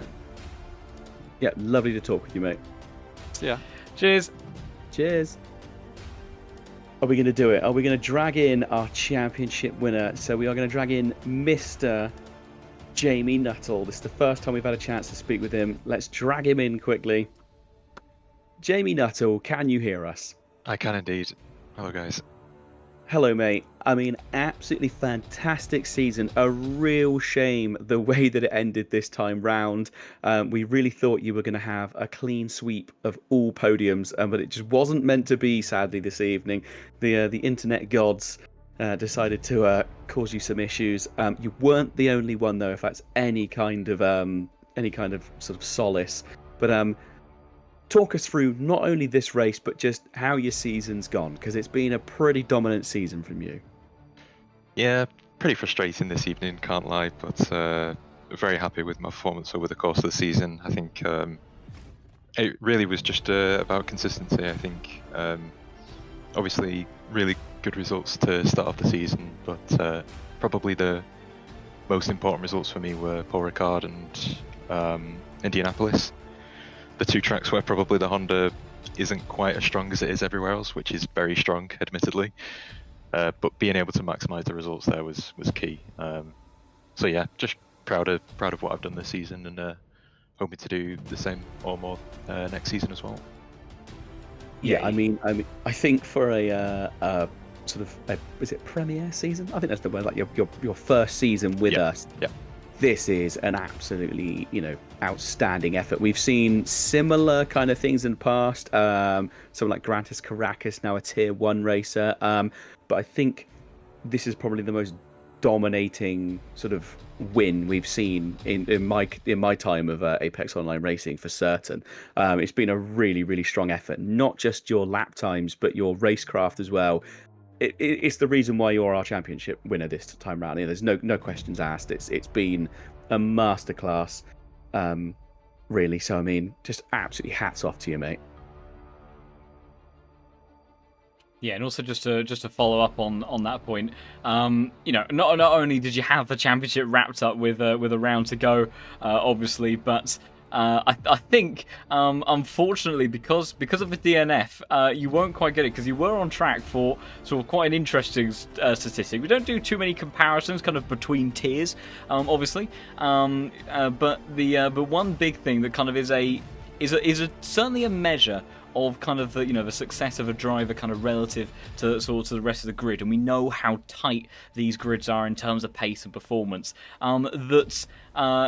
You were on track for by far the biggest points haul of any driver in any tier across the season. Of kind of there have been various other tiers where there have been sort of other strong drivers that have performed very well, but you were absolutely on target to be well ahead on that front. I think unfortunately I might have been pipped to the post now with the DNF from today, sadly, but to achieve that in 6 out of 7 rounds like I did was just absolutely stellar, and also I think sets you up very well in placements for season 12 potentially, to have a bit of a shot heading in towards tier 1, because you demonstrated amazing consistency, patience, racecraft, qualifying pace, you name it, all season long. And even with the disappointment of today, wrapping up the title beautifully last time out, and would have been on target to really even cement that in place further from today. So commiserations on the disappointment from today, but huge congratulations on your season-long performance. And will you be making a return in season 12? Do you think, for the sprint series? I have a funny feeling that Jamie Nuttall's internet has cut out a second time. Message come through actually saying my net's gone again. I'm so sorry. I did wonder, because he went a little bit silent in sort of briefing that, and I think unfortunately, I think that just about sums up Jamie Nuttall's race for today. So at least we got him in briefly. Gracious. Do you know who is still waiting? I did see that Kuhneman did join. Yes, he's unfortunately pops off though. Yeah, obviously we've got quite a backlog, obviously being the end of the season. But we have got our second place man in the championship as well here this evening. We spoke to him a few times already this season. He's had quite a good sort of streak over the last few races. So we're going to drag in the Greco. Hello, mate. Can you hear us? Yes. I mean, again, another great race from you. Another testament to sticking it out to the very end and keeping battling on, because you never know what's going to happen. And this race, it was all topsy-turvy. It was all over the place. From your perspective on track, what did it feel like watching these, super fast drivers and just everyone around you just either slowly disappearing or having incidents? What was it like for you on track? I mean, it was a mayhem, to be honest. It was a mayhem, My car was completely garbage. And, well, I don't know what happened in front, but when I saw Wojtek, last time he was actually P6 and he finished P2. So I don't know what happened there. Several things. Several I would things. say it's worthwhile watching back. Even just the last 10 minutes, the last 10 minutes of the race, probably even the last 5 minutes of the race, to be fair. There was disconnects, there were crashes, there was contact. There was kind of a bit of everything. It's worthwhile watching back if anyone wants to. I mean, it's definitely worthwhile. So much to explain in such a short amount of time, and all while John was trying to furiously do maths, and people just kept ruining it for him. Particularly you, I must say. I don't want to point the blame at you too much, but you kept on benefiting from a lot of these things, and it really made my calculations go a bit off. I mean, I know that you commented, in the interview today that your car wasn't performing great, and I feel that kind of that's a little bit of the theme for the season on a whole. The M4 hasn't really been kind of an outright contender, kind of when you look at the raw pace of the car, and I think it is hugely commendable and a credit to yourself, and we knew coming into this season that you've been a regular in tier 1, and the racecraft and the experience and the patience all would really pay dividends for you for kind of your time in tier 2. And I think that has really showed, because even though that M4 hasn't been the strongest, you've come away with 3 podiums, all top 10 finishes throughout the season. It's that level of consistency and ability to drag that pace out of the car, even on the days where maybe it wasn't quite as feeling as strong as you would have liked it, that has enabled you to get a very nicely cemented second place finish in the championship. So even though maybe at times it's a bit frustrating behind the wheel, are you at least happy with your end result from the championship and what you managed to achieve in that respect? Yeah, I think when I got there, to the commentary box for the first time on Watkins, you asked me where is it possible to actually stay like in a good spot because I think then I got into P2. Yeah, And you I asked think me you're right about on that like, front. is it possible? And I said, well, it's like 5-6 races to go, and it's the consistency will be the key to actually finish good. And like, I think I did well. I think on a normal championship, on a normal time, when we don't have the nutty nuttle, I think you would have been in a really good chance of obviously taking sort of first place if you were to replace Nuttall with somebody else, let's say. I mean, yeah, because I mean you have been really consistent every finish within the top 10 every single time. You look at Lucas Roda, who before this race was running in third, and I'm sure John has done the maths. Who's running in third now? It's still Roda. It was the only swapping we had in top 5, I believe, was Goltz and Watson. Oh yes, but you think so Roda had a 19th place at Cota, I believe. Was that the first? Yeah, that was. Oh no, it was at Watkins, wasn't it? The 19th place, I think it was Watkins. Yes. And so yeah, like you look at your consistency, and we have kind of said this a few times. You have sort of been a driver we can always cut to mid-race, and sort of say, the racecraft here. This is what everyone needs to be aiming for. Is this thing of picking your gaps, staying consistent, and just finishing every single race. It's been a bit of a masterclass from you and Nuttall and other drivers as well, but in some really great performances. But multiple times we've sort of cut back to you in changing conditions, and somehow you've just kept the BMW on the straight and narrow and just kept chugging on. It's been a really good season to watch this season. I think also just following up on that comment and taking it more literally with straight and narrow, you had, I think, the biggest save that I think we've seen this season. It was I think it was you had a 3-way fight. It might have been when you were battling with Robin Moe and Romanenko, if I'm not mistaken, and you had a huge sideways moment where I think there was a little bit of contact, and I honestly expected that was going to be a game changer in the championship, and that you were going to lose the position, lose several positions, drop down the order, and my disbelief when not only did you recover the car, but you also somehow managed to then recover the position of Robin Moe at the very next corner was just I have never seen anything like it. So I think we were there were a few moments where we were commending other drivers' kind of quick hand reactions for various kind of wiggles and oversteers during that race, but I think without a shadow of a doubt, save of the season goes to you on that one, because that was absolutely remarkable. So I don't even remember that. I don't even remember. Oh well, you can catch it on the replay of the stream, because the pair of us were yes. That was like at the beginning of the lap. Yes, it was between turn 3 and 5. I think I did that 360, right? It was you did effectively you went completely perpendicular to the circuit. It was right on the run up towards Barbecue at turn 5, and you were pointing completely sideways towards the right hand side of the track, and then got the cut back on Robin Moe up towards Sunset Curve at turn 6, and went around the outside of it, because I think he went slightly wide on the exit of Barbecue. But it was an absolutely insane series of corners. But just another highlight to your incredible season on that front. And and I think just to sort of wrap it up with you on that note, sort of hopefully you'll be back to join us again next season. And if you are, do you think you'll be taking the BMW again, or after this season do you think you might be looking to try out something new? To be honest, I think I want to stay with the BMW. To be completely honest, if I would want to be in a better car, I would do this. Because basically taking Ferrari, even I hate it, would be a better idea, or taking Honda.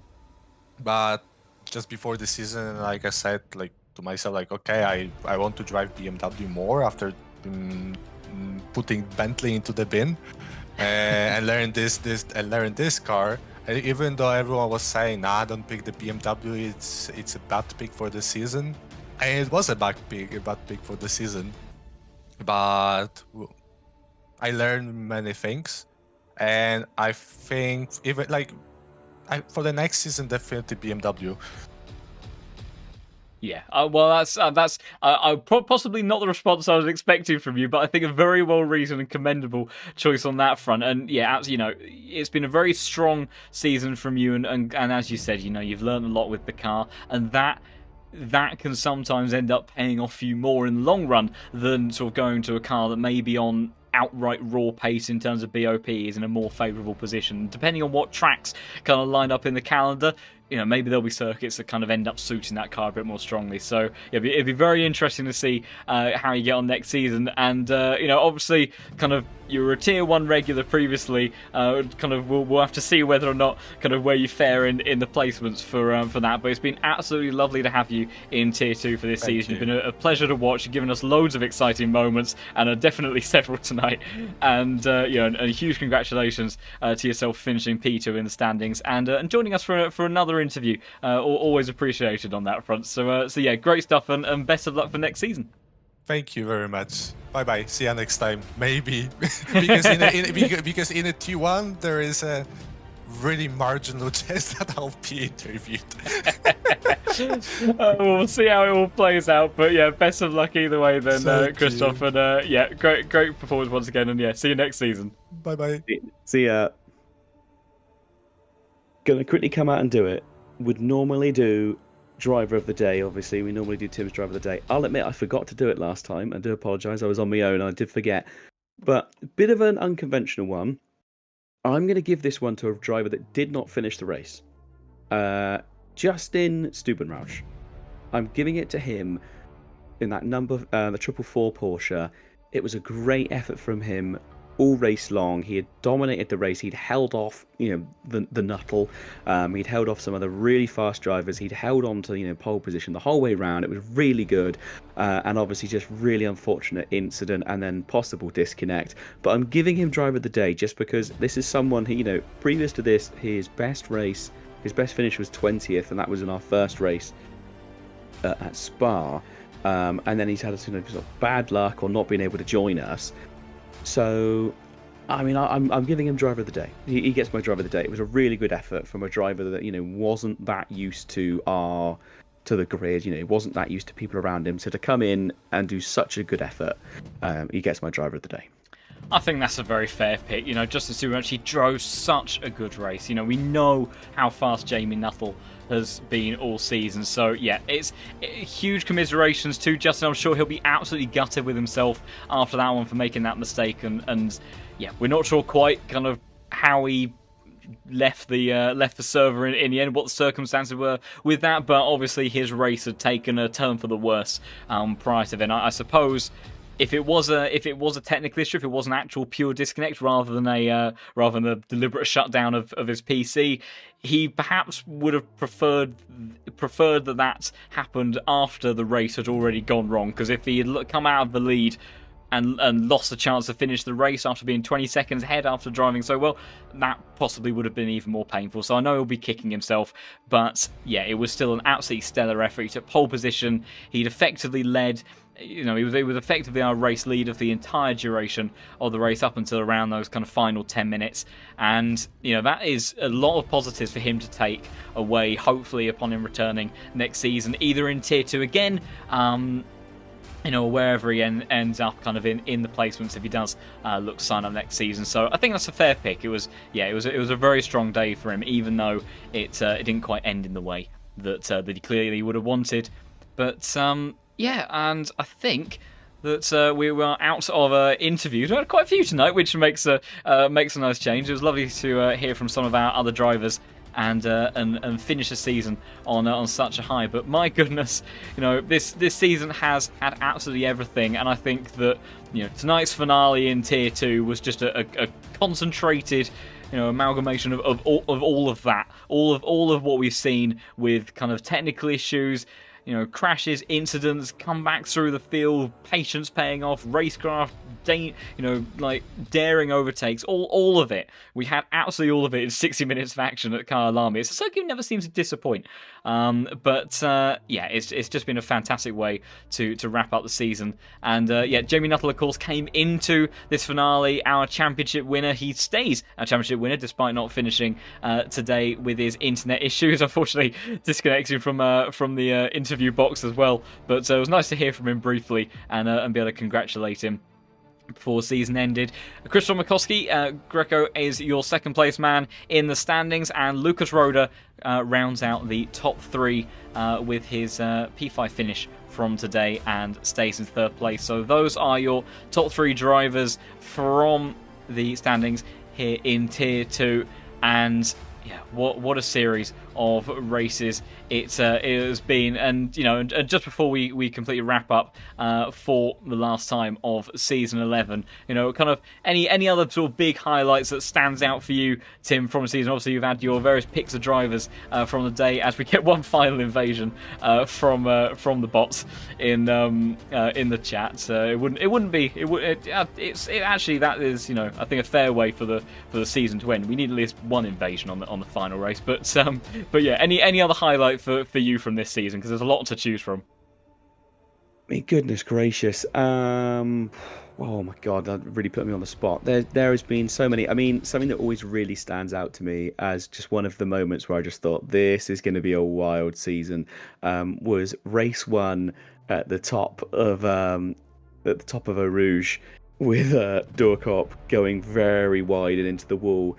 I kind of thought, God, there's some boys in here that really want to win. There's like this, it wasn't just a case of, people out there, just having a nice drive. There were guys that really wanted to try and win the races. That was definitely a moment that really stuck out to me. It was the crash. It was an intense crash. I'm sure everyone remembers that watched. And again, it was also obviously Morgan McCall coming in for a few races. His dominant force that we saw when he was racing, just every time he was on track, it was really great to see him and Nuttall scrapping it out. Again, shame he couldn't join us for much more. I'm going to say that my main highlight was that insane crash at the beginning of Spa. I'm going to say it. It was bonkers. It really was one of the most, I think, simultaneously bizarre and an action-packed incidents that I've seen. And you're absolutely right. I think that in itself, that really did set us on the trajectory of all the sorts of action that we saw throughout this season. So yeah, I agree with that. I think that's certainly a good choice on that front. And yeah, I'm struggling to sort of select a highlight. I mean, I think for me, today's race, like I say, was such a concentrated amount of kind of all of those things that we've had during the season that, yeah, for me, there's just too many to choose from. But I have to say that possibly the most remarkable thing was seeing Krzysztof Makowski with that insane save between turns 3 and 4. How he recovered that and immediately made up an overtake on Robin Moe in front of him, I will never understand. That was absolutely exceptional driving and calmness inside the cockpit of that car. So I suppose that might be a little bit of a highlight from me, even if it was from today's race. But yeah, I think that just goes to show what these Tier 2 guys have done all season for us, for giving us a hard time of finding a best moment. But that is it then for season 11. It is all said and done, and Jamie Nuttall